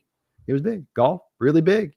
But these things, they will go through and dip. You can have it where your sport becomes kind of a shell of what it once formerly was. Golf's fun to play. I don't think it's fun to watch. I play golf a lot. I'm a fan of playing it, but watching it, that's a bridge too far for me. I have a hard time with that one too. Myself, my grandpa, boy, his retirement was on goes the golf all day and just watching it all day. You go, my God. You sit there and watch them like, how can you do this? You just sit there all day, just staring. Like, holy moly. I couldn't do it. I couldn't do it, man. I couldn't do it. The question is, what sports are replacing these sports that are dropping out? It doesn't feel like new sports are coming up. It's like, well, that's where I say it's more, this is the video game. There's more stuff to do than ever before, like you're in the mid 70s and you want to watch TV, you got a couple channels to watch, right? Like there's only so much to see. But you have in this day and age, you have endless possibilities. You can watch every movie that's ever been made anytime you want, anywhere. These are things that were not always readily at the fingertips that sports didn't have to compete with as far as for eyeballs go. Now you got to compete with that stuff. So I think it's a little bit of a different game, and they don't have as much of the advantages that they once did. So what you're saying is that in the next couple of years, Seattle should get like a professional Fortnite team. Probably, yeah. And we should all just start watching people play Fortnite, like the Seattle Skibiddies or something. Hey, I'll be trying it out. I'm a hell of a Fortnite player, so let me roll. I'll get on there and kick ass. So yeah, what are you, a revolver god? What do you use? I like the shotgun sub combo. So you give them one hit with the shotty, then you flip to that sub, and then you put them down with the sub. You know. Plus, then if they start trying to wall up on you, you can get right through their walls with the sub. Just you run right into their head. You play build? You don't do the no build? Everyone I know moved to no build. No builds for pussies. You know what I mean? Real men build. We don't worry about guys that can build a castle in 2 seconds. These kids are ridiculous, by the way. They're just you're fighting them, and all of a sudden there's like, what the hell? It's not even a joke though. Like, we do have esports teams that make millions of dollars. We might actually start having professional video game playing teams that are in. I remember in the 90s, I used to watch this stuff, StarCraft in South Korea, because obviously StarCraft is huge in Korea. I would watch it with my mom because my mom's Korean, and she would be like, they're talking about these StarCraft players like they're athletes, literally. Like they're literally acting like they're talking about Tom Brady and Peyton Manning dueling each other in a playoff game. And like, that was the 90s. It's probably more so now. I think it would have already over the last about 8 years, Brendan, to your point on this, as it has climbed up, and we've seen some of esports dip down a little bit at the same time because of some other issues. I think the video game industry has really slowed down in the last few years as far as pushing the ball forward. And that's really what's held this back from this coming more forward as far as esports go. But I think you're bringing up the right thing here, which is that when there's a hole that will exist as people start to check away from this, they'll probably slide to something more like that into the future. And that'll be more of what, I know it's not taken hold quite yet, but keep in mind as well, it's a young sport. It's a young new thing. And just like with baseball and football and basketball, all these things, it takes time for that stuff to take root and become popular and part of the true zeitgeist, so to speak, and what people pay attention to. But I could see those things filling in the hole here on this, Brendan. I could. It gets back to purity too, right? Because with esports and you play a video game, it's like, hey, I'm against you. There's no, hey, I bought my setup that makes I bought this great setup and my system's more powerful than your system. No, it's 1-to-1. Whereas like what we see with sports right now with baseball being able to outspend, having preferential treatment maybe from some of those more major markets. There's always the worries about officiating and that type of stuff influencing to what maybe the sport wants versus what it's fair and it's an even ground kind of thing going on. Those things are removed with some of that esports stuff. So that's where I think that these sports have to be very careful, Brendan, and sometimes how they operate and get too high on the hog. Yeah, definitely. It's definitely worth noting. And, there are some games that even with the fact that video game developing isn't going so well right now, it feels like you've got the games that don't die, like Rocket League. Like Rocket League's never going to go away. And that game never needs to like really change or do anything different. It's just always there. Yeah. Call of Duty, same way. I mean, I'm not, it's not the great, but it's going to be there. It ain't going anywhere. It's always going to be a part of the thing. So yeah, I agree. I will say I'm a huge fan of professional poker. And I watch that, and some people don't get that, but I get it. So, those can be fun. Yeah, those are fun. It's especially get some personalities going back and forth because they'll talk some trash at each other. Yeah, absolutely. They'll get after it with that. Brendan, give me just one quick second if you could, man. Okay, no problem here. All right. So yeah, that was a long tangent we went on about stuff that really doesn't have anything to do with the Seahawks, but it does highlight something that I think is pretty interesting about where the future of competitive sports could be. Hot dog eating contest, that's a thing. People like that. The thing is, they only really like it once a year.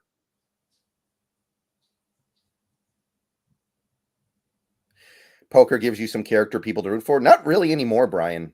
Not as much as they used to, and that's one reason why I don't watch it as much as I used to. There aren't really personalities anymore. Everybody's just kind of like this kid in a hoodie wearing headphones. And it's considered like a negative thing in poker to have personality now, because the idea is that you're giving information away when you act like that. So there's this belief now that you as a poker player need to just have no personality and give away nothing. And I think Bear with me, man. I think it actually has hurt the viewership that everyone acts like that now. With Sorry, what? I was just answering a question, comment in the chat about poker.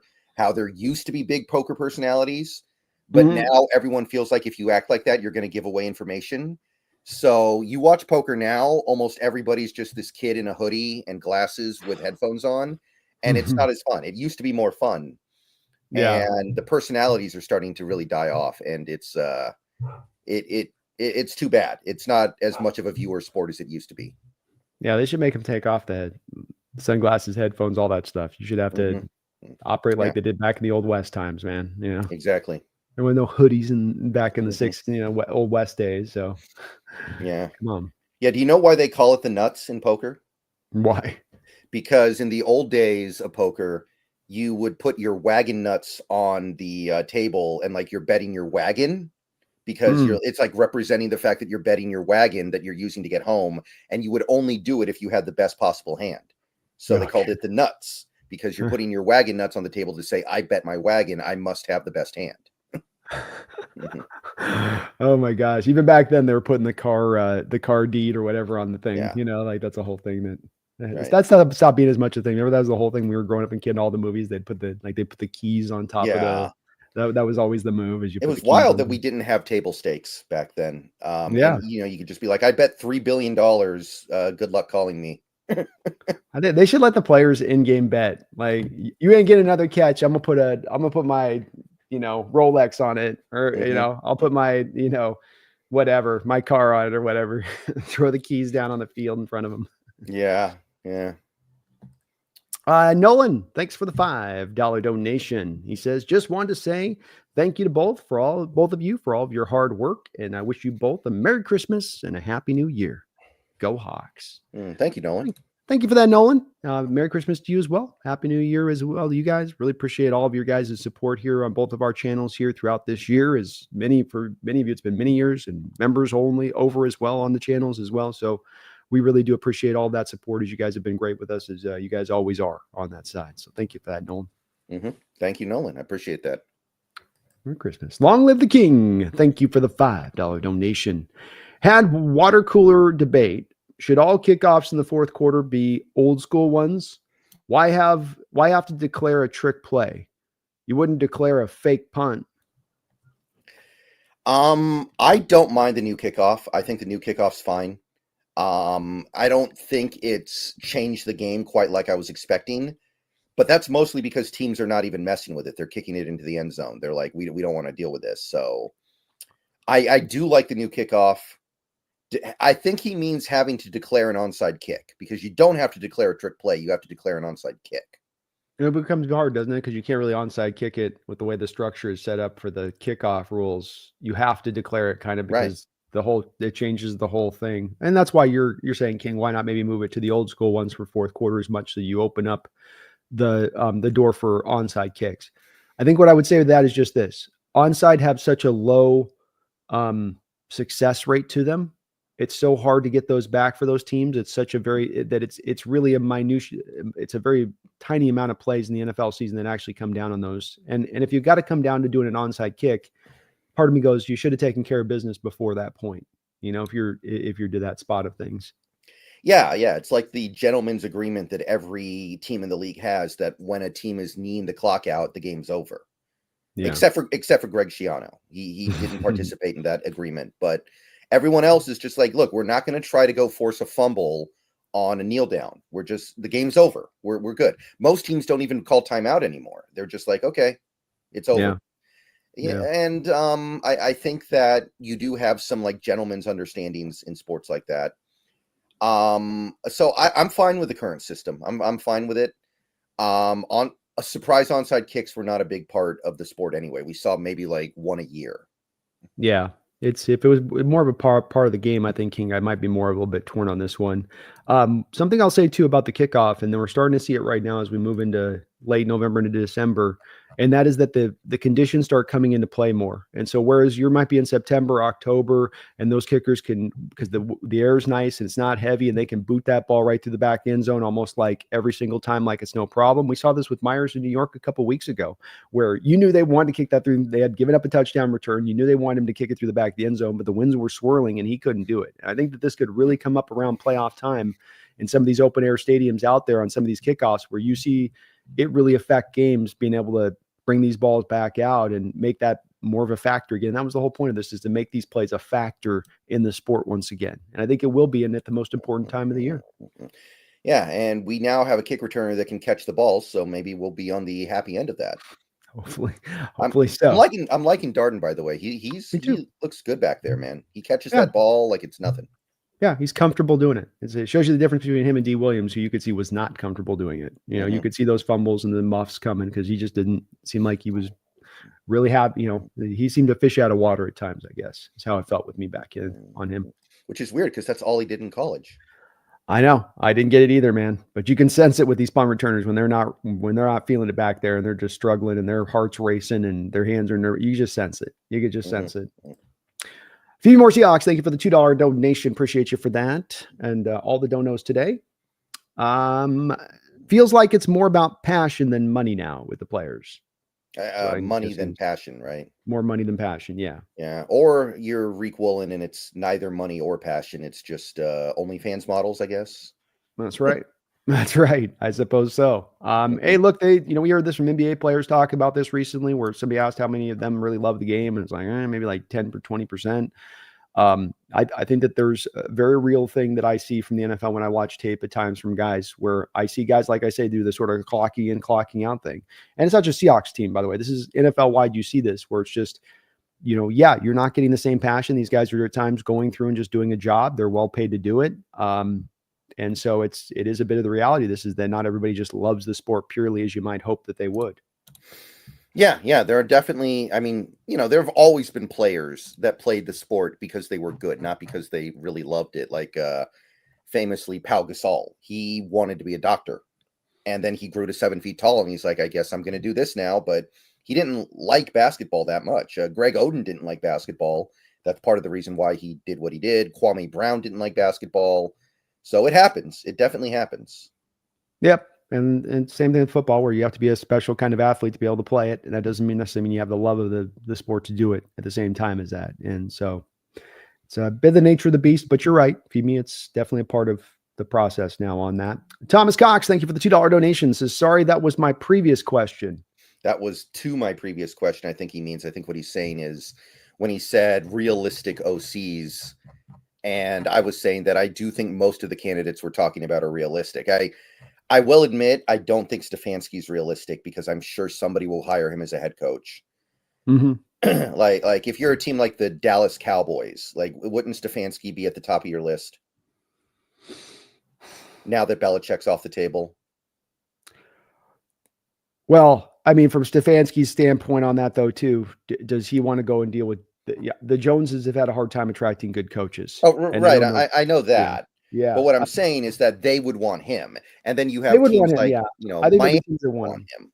Yeah. I think he'll get a job somewhere, to your point. I think Stefanski does get a job. And Thomas, on that one, I'd be like, well, that's not definitely. But no one's going to give Dable another head coaching job. No one's going to give Mike McDaniel another head coaching job. And so, these guys, I think, are, feasible targets for you as an OC here to bring in.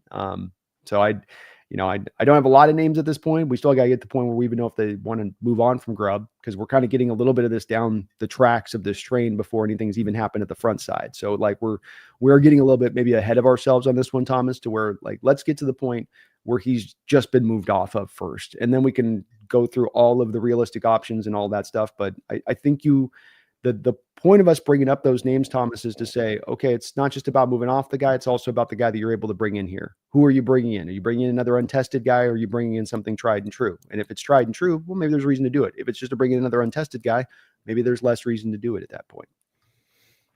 Yeah. I definitely agree with that. And I probably wouldn't be having this conversation if there weren't going to be so many available guys. Like even a Doug Peterson. Like Doug Peterson, he's got some skins on the wall in this league as a head coach. Forget OC. And I understand that maybe the head coaching shines off the apple a little bit because Jacksonville's gone poorly, but as an OC, if he still wants to do that work, I think he would be good. Potentially so. I'm open to all possibilities, and what we're wanting is, again, somebody that's done it before, Brennan. That's all I'm asking for. Somebody's done it before and had a lot of success in this league in doing it. If we're going to move off of Grubb, that's the pivot. Yeah. Right.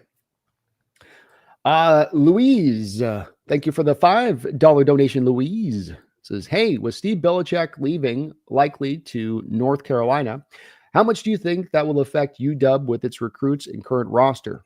Kamori entered the port." Yeah. It looks like we are going to lose Steve. I can't imagine him not going to UNC. I don't know why you would even consider doing anything else.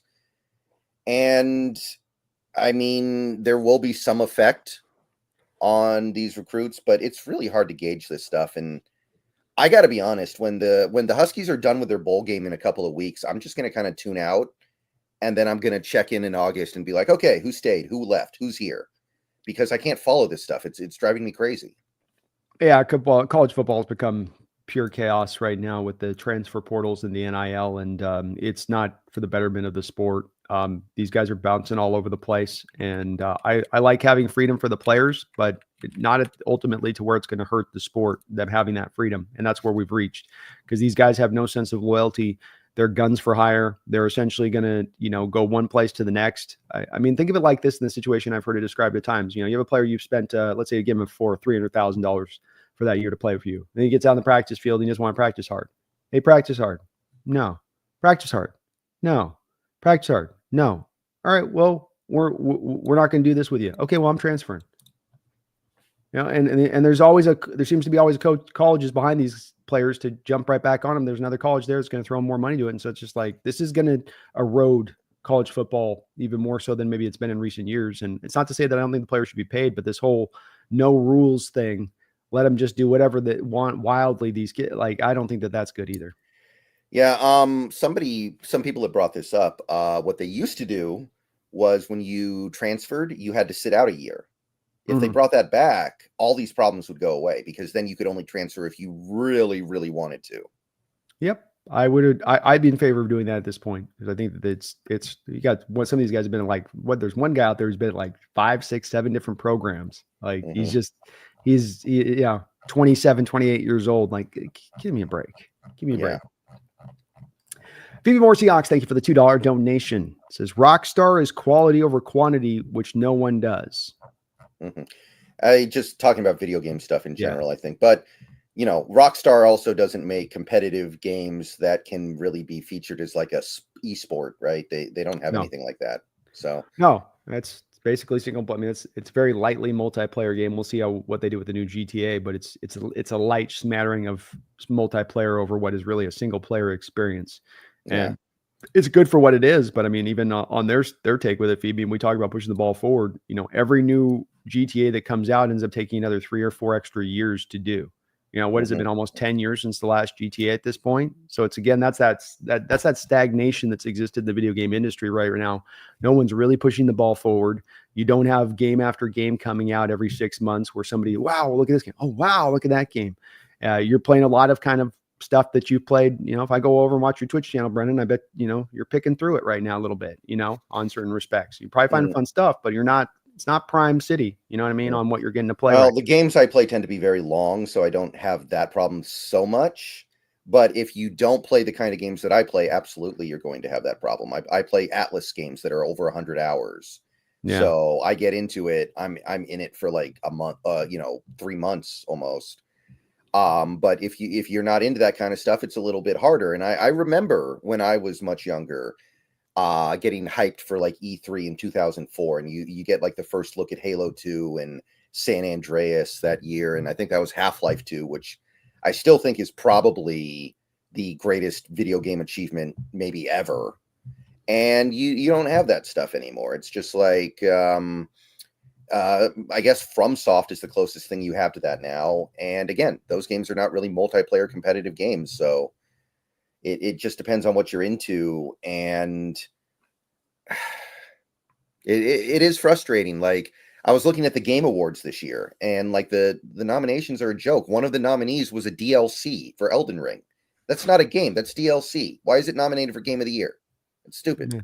Yeah, because the games suck and you're picking over crap. It's hard to pick something good when it's all got more levels of crap to it than good. And there's a lot of room, luckily, here because it's been so suppressed for so long, the video game industry. Once those floodgates open up, eventually when the next thing pushes forward, this engine, that engine, it'll be awesome of an experience because it'll feel like a true step forward, tenement step forward then at that point. Mm-hmm. Dogzilla, thank you for the $2 donation. And he asked, is there a salary cap in the NFL for coaching? No, there's not. You can spend whatever you want. And one of the places that we could maybe pull McDaniel or one of these other Dable kind of coaches in here is maybe you're able to say, hey, we'll give you the extra $400,000 or $500,000. We're not restricted by our budget. We don't care. We want the best OC in here. We'll pay the price for it.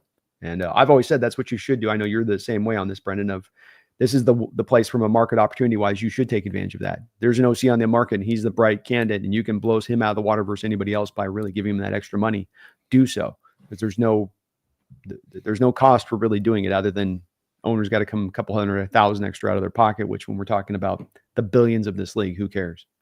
Right. And, Jody's one of the wealthiest owners to begin with anyway. So that's right. That's absolutely right.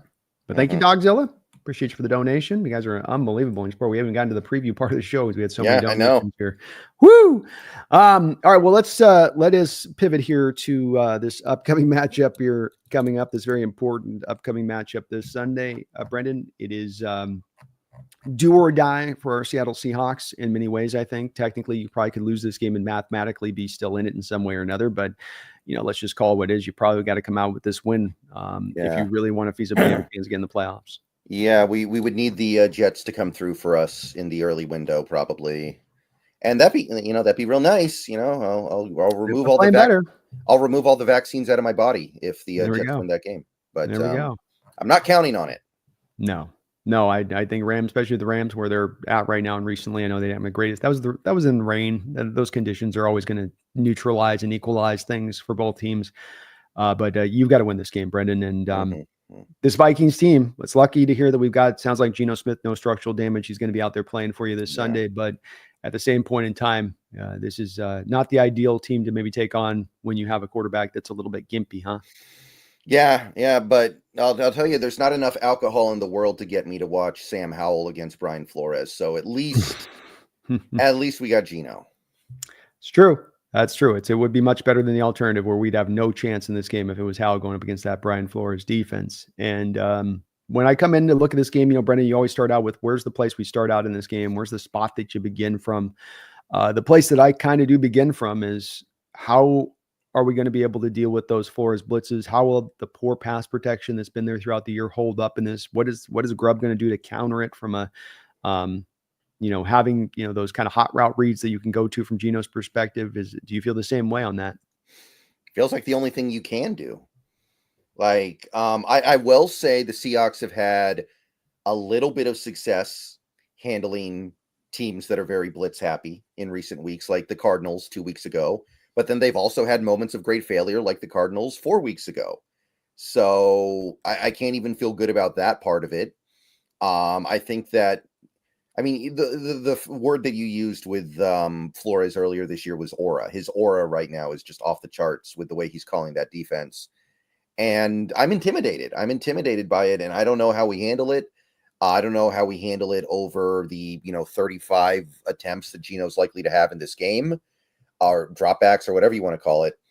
I think that you have to go to that super quick passing attack, a lot of hot routes, a lot of check downs and dump offs. And I can't imagine doing anything else. I don't think you're going to be able to attack them deep. I don't see how that's going to work at all.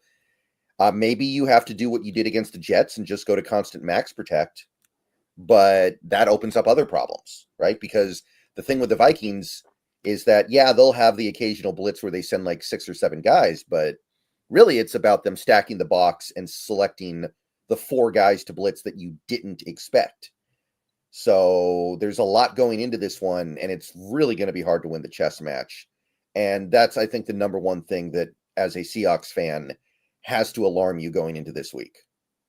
Yeah, it does. And it's unfortunate, Brendan, because you look at a blitz and you say one of the places you can attack the blitz is with the hot routes and get your security blanket out in a flat or just a quick throw.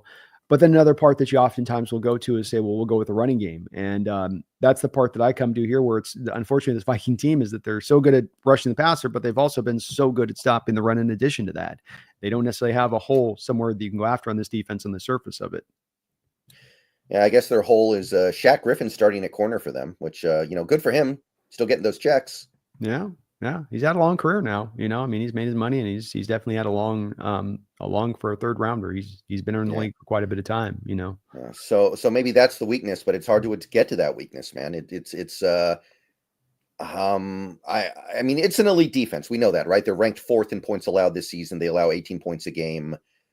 So they shouldn't necessarily be a defense with a weakness to find, but just thinking about that math equation where you have our offensive line, our pass protection against their defensive front and the way they play defense. And it's like, I don't know how I overcome this to win this game. Yeah, I don't either. I do come down to the run game and that gap stuff that we run thinking about that, Brendan, where Cardinals are a team that likes to blitz a lot. A couple weeks ago, we were starting to bring out that gap scheme. The big 50-yarder that you got on Charbonnet's run happened when you had Budda Baker blitzing from the high side of the formation and you were running back to the weak side of the formation. And I wonder with this is if you can catch them with some of those stacked boxes, if there can be some audible adjustments that they can go to on the fly where, okay, we've got, 2 guys up here on the far side of the line of scrimmage. We'll have Geno audible to a gap going back to the other side and a little bit like you do with that Charbonnet run. And maybe that's a way that you can counter this because when you pull those 2 guys from this side and if you have the blitzers coming from over here, they're kind of neutralized, right? Because you're going to this side of the field over here. They've got to run all the way over to get to those running backs. And by the time they're there, the back's gone. If he's getting downhill properly, especially if Walker comes back, if he can this week, we'll see where the running back situation is. But that's maybe one of the adjustments I might try to really call upon. And as we saw last week, when you did go to gap, you had some success with it. Just Grubb wasn't committed to staying with it. Yeah. And maybe part of that was because we were down 14-0 immediately and he panicked. I understand that they probably looked at it and he was like, oh crap, my defense doesn't have it today. I got to go. But I still think that there was some possibility of running the ball more than they did. And he's got that in his ear all week. So you would think that he would hear that and go like, oh, I better make sure I do it this time. Yeah, I agree. And if it was a 1-game situation with Grubb on that, I'd understand. But this has been also something he's leaned towards time and time again. He's always looking for that exit door to start passing and get away from the run game. And I don't think this has got to be 1 week where he fights that pull as much as ever, because if you lose your balance in this game against this team, it could get ugly and get ugly really quick. Yeah. The frustrating thing is we were kind of coming off our best game of the year, right? We ran the ball great against Arizona. We ran the ball a lot. It was a very balanced attack. And you score 30 points and you'd think you learned something from that, but not really. Yeah. No, not really. And maybe the hope here too comes in from my standpoint. The blitzes are tough and they're going to bring some pressure there. Van Ginkel and Greenyard, the guy that they signed in free agency, both guys they signed in free agency the offseason are working really well as 2 edge guys for them in this defense. But I will say that maybe as much of some of the issue for us offensively in pass protection, Brendan, has come from that interior of the offensive line struggling and the heat coming from there. I look at the Viking team and I don't know if I see a real game changer on the inside of that defensive tackle position in the same way we've had to deal with in recent weeks, like a guy like a Quinnen Williams or Kenny Clark, Devontae Wyatt last week with the Packers. They don't quite have the same, do they, on this Viking front? Yeah, they might look like it this week, though. Well, yeah, we do give career days out to those interior linemen, so yeah, that is true on that. But maybe a little easier at least than where it's been this year at certain matchups where you've had tougher guys up front to block. Yeah, Jalen Redmond, who doesn't play a ton for them, but he does rotate in and out of that defensive line. He's got a concussion. He may not play. That affects things a little bit because he's actually been very good in a limited role for them this year, I think. Mm-hmm. Yeah. No, they've got, and they're solid there. They just don't have that game changer necessarily that's really going to flip the field on you and give you a hard time. Is the other corner they brought in Gilmore, is he playing? It looks like it, but we're never sure until game day, right? I could have sworn that Jair Alexander was going to play this last game and he didn't. So that's true. It looks like he will play. That's true. So yeah, you got so you'll have Gilmore one side, Shaq Griffin, Old Siak on the other side. I feel like you're going to have some wide receiver mismatches out there one way or another at that point. but got to hold up in pass protection long enough to make it happen, Brendan. Got to find some balance. You say, and let's bring out the trick play this week too. Sound good to you? Let's get the trick play brought back out, maybe. Pass protection to let the trick play develop, but yeah. That's true. You can at least try it. At least try it, especially if the offense is struggling to find footing like they were a little bit last week, where there aren't a lot of answers to be had readily made. Locate something on it. Right. Is there something else?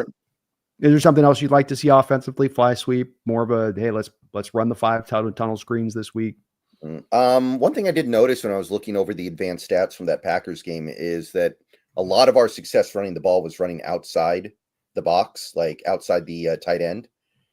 And that kind of goes back to what we've wanted this running game to be for a long time. So maybe that's something you can lean into a little bit more. That's definitely what those gap runs are too. Gap runs are going to take you to the outside of the tackle box on those runs when they're pulling them back across. So one leads into the other on that, Brendan. One creek leads into the river on that one a little bit. They want to go that route. But other than just, play better, I can't really think of too much else. Yeah, certainly would love to see a little bit of the pre-snap motions, get them maybe a couple fly sweeps in there, work the tunnel screens, Brendan, because that's going to be something that can counter the blitz of the Vikings. They get upfield, they send all those defenders, you hit them on something on the backside and you let it roll. So keep them off balance as much as you can from a Grubbs perspective. You're only gonna be able to do so much. It's a good defense, great defense, but there are some things you can do as an offensive play caller, I think, to help this offense out, especially with Geno not being at 100% from a mobility standpoint coming into this game. Yeah, and man, that's terrifying to think about. But he's got to be out there, right? We need him. Got to roll out them, like you said. Sam Howell out there is not an option. He's not ready to go right now, and you're losing this game guaranteed if he's out there with almost 100% certainty. And so Geno, it's and you give the Geno a lot of credit going out there and fight. He's in a contract year right now. You go, he's risking injury right now going out there and playing. But season's on the line, man.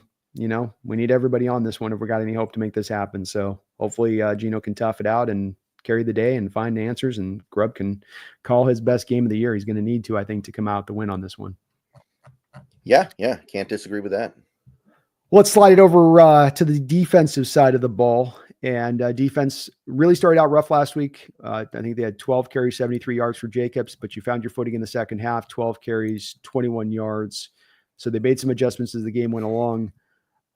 Viking team runs the ball maybe not as well as the Packers do, but they run it pretty well. And they're very balanced offensively. How do you get after this offense? I'm looking at the tackle spots. They lost Christian Darrisaw many weeks ago, and their offense was falling off a little bit after that injury. They've kind of righted the ship now. But this last week, O'Neal, their right tackle, got hurt. He went back in. He might play, but he's clearly not 100%. He was listed on the injury report this week. So I'm looking at those tackle spots, and I'm thinking you should be able to do something there, because the downgrade from Darrisaw to Cam Robinson's pretty big. Darrisaw was playing really good. So I'm looking at that primarily, because you got to get to Darnold. You got to hit him. You got to find some way to get him off his spot. You really do. And something that stands out to me with McDonald's defense right now, Brendan, is that it seems like he wants to stay with the 4 down linemen early downs and kind of then earn the right to be able to do the stack boxes and the simulated pressures. But from my perspective on this, there's a real draw for me with Darnold on this to be getting into those kind of looks much earlier on. And I felt like we tried to hold off of doing that in the Packer game, and then we never really got kind of to it because we never got him into the 3rd and longs. It was, I think they averaged like 3.5 yards on 3rd down on the day. Would you be in the same place on that? Like, let's maybe go a little bit earlier with some of these stack fronts and some of the blitz game on that, because that is a place that I feel like Sam Darnold does struggle. It's when you can make him think, make him process. You can start to overwhelm him a little bit of the pass rush. You can kind of get to him on that.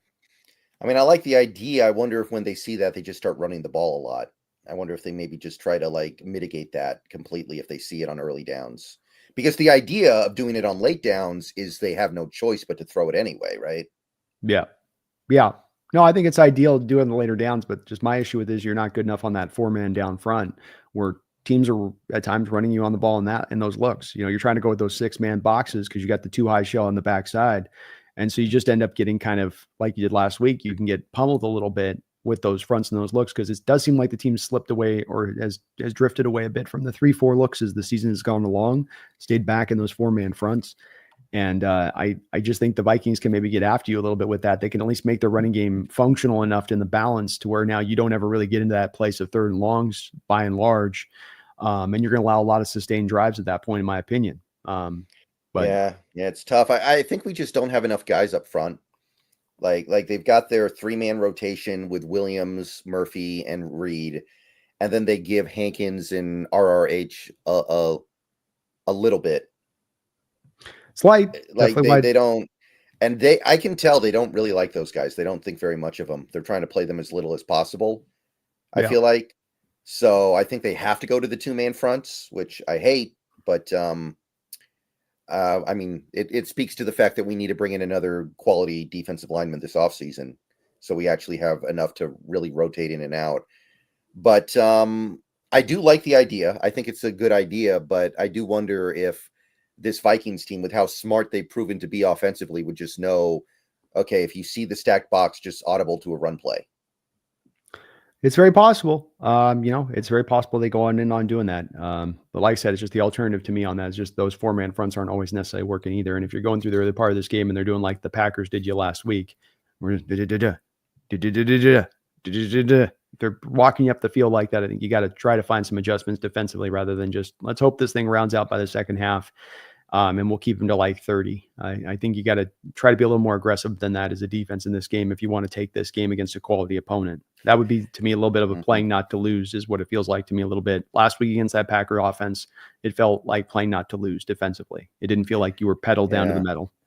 Yeah, the other thing that sticks out to me about that Packers game is how they killed us with screens. Felt like every time we got pressure, they would just have the ability to check it down to a screen, and it worked really well. Like I was going through the coverage numbers yesterday, and very few air yards for that Packers team on most plays. Yeah. Everything behind the line of scrimmage. I wonder if the Vikings might do the same thing if you try to bring something like that. Well, the thing was last week, though, is you weren't doing that off the blitz, though. So that's the thing with this again, we come back to is if I hear what you're saying, but the alternative then the alternative thing's got to be working. So last week, Brendan, with them throwing those short passes, in your opinion, were those short passes happening because of stacked boxes? Well, no. I'm just saying, I wonder if you make it worse, though. I wonder if they just, I mean, it's possible, but that's where, to me, on these, why I get caught up on this, Brendan, is you've had some of these games like this, right? The Detroit Lions game and the Packer game has a lot of similarity in how you called your defensive game plan. 4-man boxes, stated depth, just try to just make them earn it.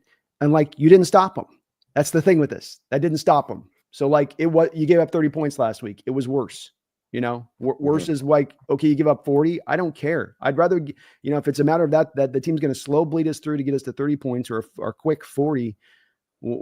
I don't really care at that point. Your defense isn't good on either of those two fronts at that point. And so, I'd much rather go down swinging than, and this is the whole point I thought of going to McDonald, quite frankly, as a DC at times, is that we don't do this whole, we're just going to try to make you earn your way up and bend, but don't break. And we'll just get by on that. I thought there's more of a, we're trying to shut you down kind of feel to things. And I think with this defense isn't at its best this year, Brendan, is when they're in more of a, not taking it to them on our heels kind of situation is when they're at their worst, in my opinion. Are you buying that or are you against that? No, I totally buy it. I'm just trying to think of reasons why McDonald might not buy it. And, we've seen it before. Like I remember before we played the Niners in our first game, we were talking about how we need to do all these things and they didn't do those things. And the reason was probably because of these things that we're talking about. Yeah. That's why I drive for the adjustment of it. It's just, I think we've seen a couple of these when they've tried to lean in. If it worked going this other way, I'd be in favor of it, but it's not necessarily worked all that well when they've leaned into that, and especially through a whole course of a game like last week and how that was. Feed Me More Seahawks, thank you for the $2 donation. He says, the past 3 games, the run defense has slipped. Indeed. A little bit.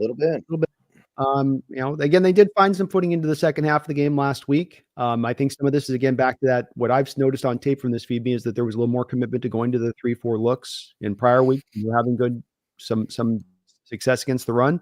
There's been more of a drive to the 4-man fronts. And it's basically like Brendan just said a second ago in this feed me, it's 2-man fronts. So you have a 6-man box. You're going up against 5, plus you're usually getting a tight end or 2. And if you have 2 tight ends, like the Packers had at times last week, well, now you've got 7 guys on the line of scrimmage for the offense, and you've got 6 on yours, and you're running the 2 high shell on the back side. So you're light up front at that point. They've got a numbers game on you. And if they want to run a dual block at the point of attack, it's probably going to have some success at that point. So this is where I don't understand why he's leaned into it as much. It was one of my big issues I had with Coach Carroll at the end of his time here, where your fronts are allowing you to become susceptible in the run game. And you can see it prior to the snap coming. And you can see it happening over and over at times. So I don't understand the reason. I'm sure there's a good reason from McDonald's standpoint, but it's not helping the defense these fronts at time. Yeah, I feel like it's Hankins being completely washed up and Roy Robertson Harris not really providing much of anything. And he's just like, I don't want to put 3 down linemen on the field because then I'm going to have to play those guys way too much. And I don't like those guys because they're bad at football. I think that's probably what it is. I don't know if I like it. I don't know if that means you should just completely give up on it. Maybe he's trying to like save Leonard Williams and Murphy and Reed a little bit so he can play them a lot more at the end of the year. Maybe we will start seeing that now because it's basically the playoffs now. We have to win this game. I wonder if maybe we just like let it fly with those guys. We're just like, okay, 60 snaps for Leonard Williams. He can take it. We've been pacing him all year so he can do this. Yeah. No, I maybe it's a good possibility. I mean, certainly I don't think Hankins has played particularly well through the back half of the schedule, and I'm sure they thought they were getting more from Roy Robertson Harris when they made the trade for him too. Didn't expect him to be a game changer, but that you could get some quality play out of him. I think Derek Hall's taken a step back too in run defense off the edge. He's been problematic throughout this year as well. So there's some more on there on top of it as well, as far as guys that aren't necessarily holding up their end. You said Derek Hall or Derek Hall? Okay, yeah. Okay. Yeah, I agree with that. I think Maffei's playing the run okay, but Hall. He's been fine. Yeah. Yeah, I mean, and this would be a great time for Uchenna Nwosu to shake off the rust here. We could really use that. You went out last week. You put 22 snaps on. What's weird about last week, looking at the snap counts, Brendan, is you took the snap count back on Maffei, but you didn't take the snap count back on Hall for Uchenna Nwosu. Yeah. So I don't understand that one myself, how the coaching staff looks at those two players and says, we need to get Maffei out there less and Hall out there more. I wonder if Maffei's nursing some kind of an injury and they're trying to be careful. I wonder if that's what's going on. That's the only thing that makes sense to me. Yeah, me too. I think that he had something right around that Patriot game, quite frankly, and that's been why we haven't seen him come on stronger this year, is I think he's been trying to deal with it. I think that's probably right. Mm-hmm. Thomas Cox, thank you for the $2 donation. Says, if Mike McDonald was an offensive head coach, would he win the coach of the year? No, because Kevin O'Connell has done such an amazing job. I think he's clearly should be the runaway coach of the year. And I don't think anybody else is close. Yeah, Thomas, I'm in agreement with this one. Where I think he's taken that team think about it. He lost they lost Kirk Cousins this offseason. They had McCarthy then, who's going to be the guy they're going to start. They brought in Darnold. Darnold's never had success anywhere he's been. The hiring of Brian Flores and to get that guy brought in as the right coach. And let's face it, with Brian Flores, his reputation wasn't exactly in the greatest of places. That wasn't a no-brainer kind of hire for O'Connell there with Minnesota. So, I think I'd have to say far and away, you'd have to give it to him. Even Dan Quinn with what he's done in Washington, with what he took over in Washington to get them to tend to the playoffs. Mm-hmm. I think that's another guy that might be a guy that'd be even a little bit ahead on that side of it. Trying to think if there's anybody else who would be maybe a more of a forefront, maybe not beyond that at that point, Thomas. Dan Campbell, he's done a good job, but that team is really, really good. I don't think he's done anywhere near a good a job as O'Connell. Yeah. I think O'Connell and maybe Dan, but it'd be third to Mike probably at that point, as far as that goes. Yeah. Maybe Sirianni, just because they're probably going to have the most wins, but I don't know. He's tough. He's tough. It just his face says, "Don't give me any credit." Something about the face, Well, thank you again, Thomas. Appreciate that. Yeah, thank you, Thomas. I like McDonald. He's doing a really good job. It's just the impressiveness about O'Connell and what he's done there. Is that Viking team is as good as he's got them playing both sides of the ball and getting Darnold into his best state, and not just his best state, but far and away the best version of Darnold we've ever seen. Yeah. And I mean, before the season started, I thought the Vikings were going to have a top 3 pick. So Yeah. how can I say anything else at this point? Yeah. Same. Probably about the same place I'm in on that one too. You know, there's going to be a turnover year for them on this side of it. So very impressive job by O'Connell, but very impressive by McDonald too. He's been great coach Mhm. for us and what he's brought. What is there anything else as far as this defensive or from our defensive matchup? I mean, we got to tackle Jones. We got to stop the run. We got to give him the third and longs. Or certain things that are just part of how we operate as a team to do what we Mhm. want to do. But is there anything that you look at with this? I mean, do you want to double team Justin Jefferson? Do you want to just try to, hey, if he's Witherspoon's in the slot on him, single him up with Witherspoon, roll with that, and run your defense normally? How do you play that? The dealing with maybe one of the more dangerous wide receivers, if not the most dangerous wide receiver in the NFL. I don't know how you could ever get away with single covering Justin Jefferson. I think you kind of got to go with it with the double teams as much as you can. It's tough though because Addison's been good too, and I wasn't a big Yeah. Addison fan coming out of the draft, but he's been good. Yeah. And they got Hawkinson back now, right? Like he's Yep. been out most of the year. He's back now, so if anything, they're probably in a better state than they've been for most of the year in that regard. So it's tough, but I do think that you have to double him and live with the results otherwise, and that makes this a very important week for Reek Woolen to show that he's not what he was on Sunday night.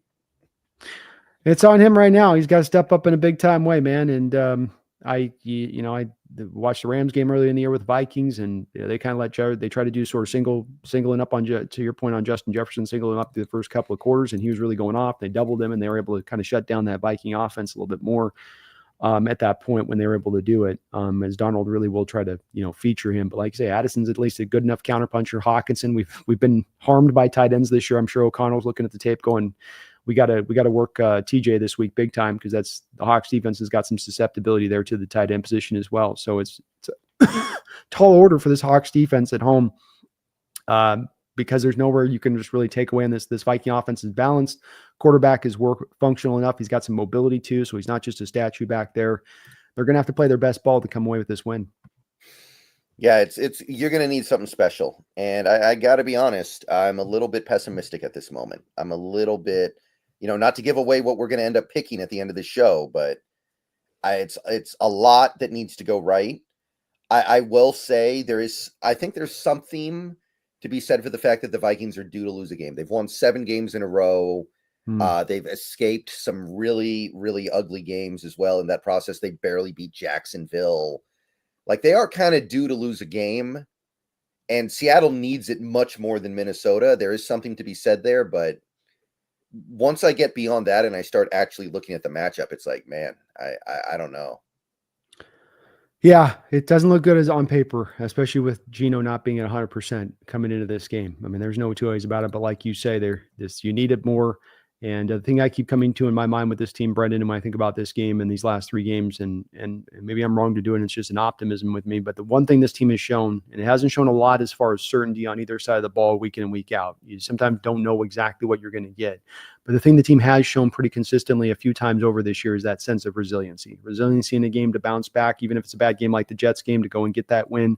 Resiliency is a team that can lose 5 or 6 games, but still find themselves up at the top of the division at the end of the year, because they're able to find that bounce back. And I keep coming back to that's at least something that's inherently a part of the identity of this team, and that maybe they can tap back into that this upcoming week.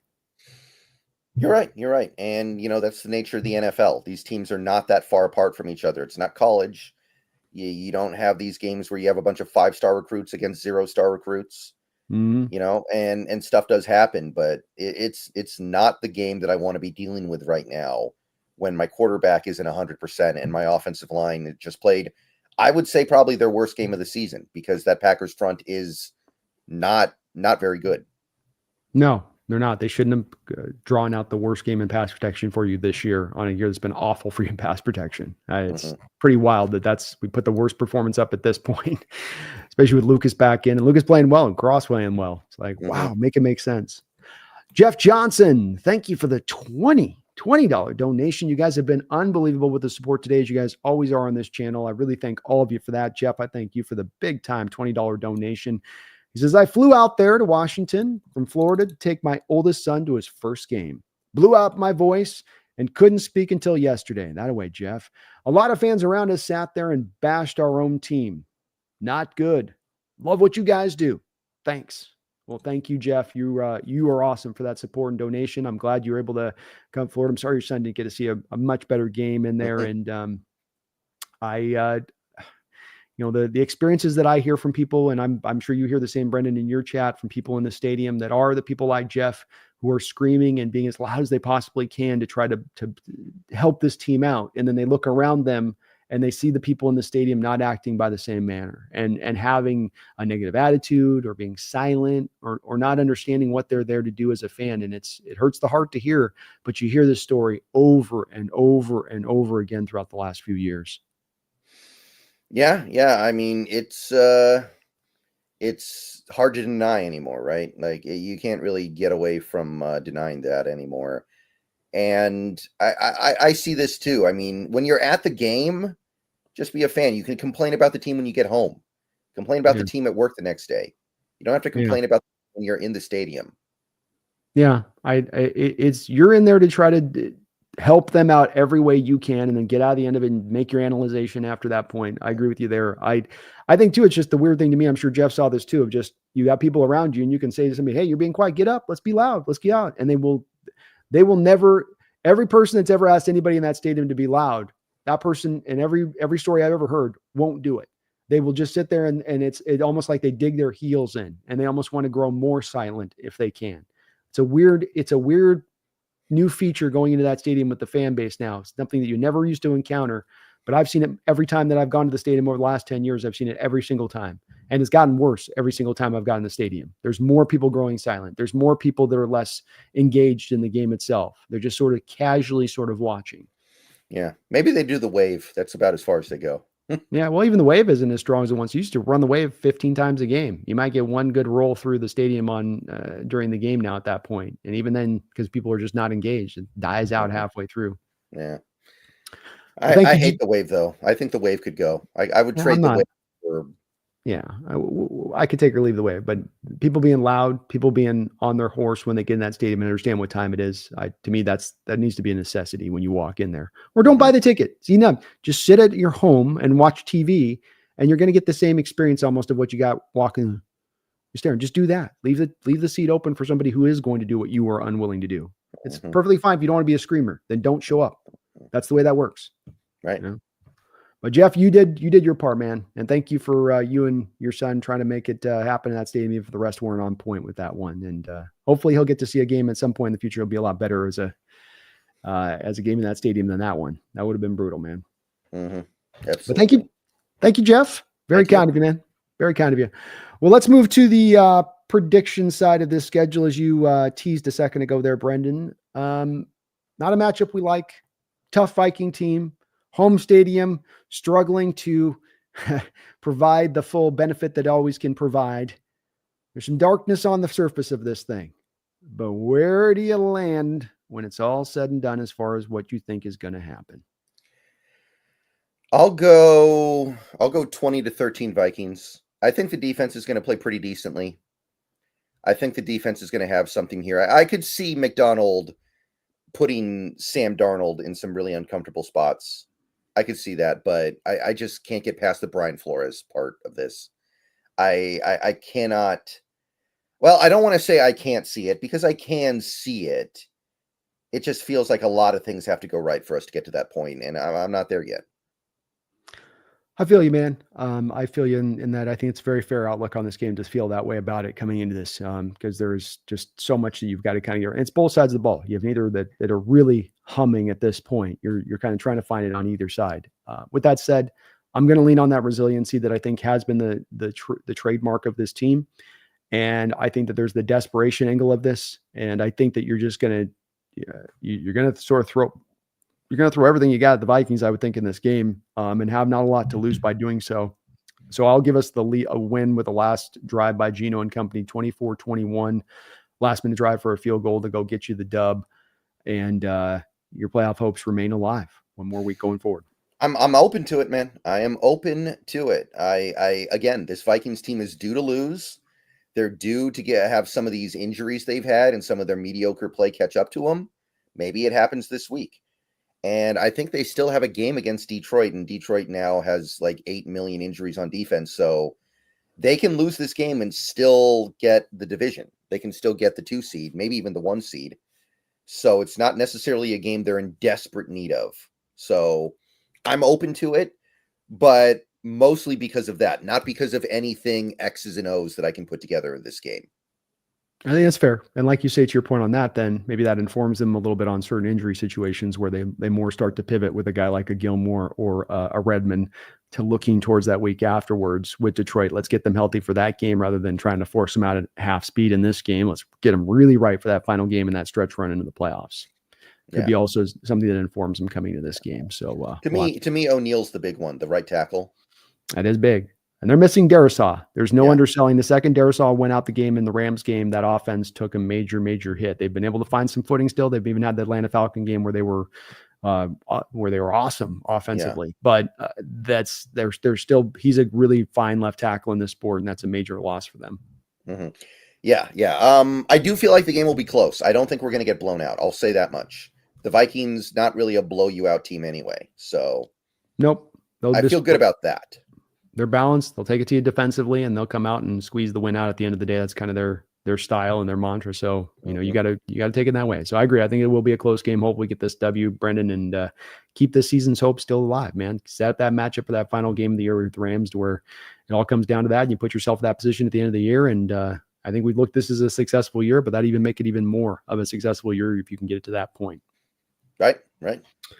Well, folks, do me this favor. Hit that like button, whether you're on Seahawks Brendan Nelson's side or you're on the Hawks Nest side. Hit the like button on both. Sub up either channel and both channels if you get the opportunity, as we both would really, really appreciate it with the season winding on down. We will be back here this next week with another B&B show very soon here on next Thursday, as hopefully we're talking about a Seahawks win over this Viking team. But I want to thank you as well, all of the people in the chat. We had 28 donations today in the chat, so a lot of love and support from you guys as always on that. You are amazing in your ways that you support both our channels, and both me and Brendan really, really appreciate it, because you allow us to do what we get to do here. So thank you for that. Mm-hmm. Yep, thank you. Brendan, I appreciate you doing this as always, man. And let's go get this dub this week. Let's get back to the good times rolling, and let's keep this season alive. Okay, we're not ready to go into that good night yet. You know what I mean? Yeah. I want these games to matter. I need these games to matter, man. Yeah, I do too. We don't need a long postseason run. I'd love to have it, but I'm not. But let's at least keep this thing interesting. Let's stay in this thing. Let's keep fighting on this. Show me some of that resiliency, and let's go get this dub. Mm-hmm. We'll back soon, folks. Back in just a merely here. I'll be back in about 45 minutes with the Behind Enemy Lines show here on this channel. But until then, hope I have to remind you. Hope Brendan doesn't have to remind you, but we're going to do so anyway. Don't you ever forget. Seems like some people need to be reminded. Some people need reminded, it sounds like. According to Jeff, with what he was hearing in that stadium, I think we got to remind a few people here. All right. Yeah. So don't you ever forget. Don't do it. Go Hawks. Go Hawks.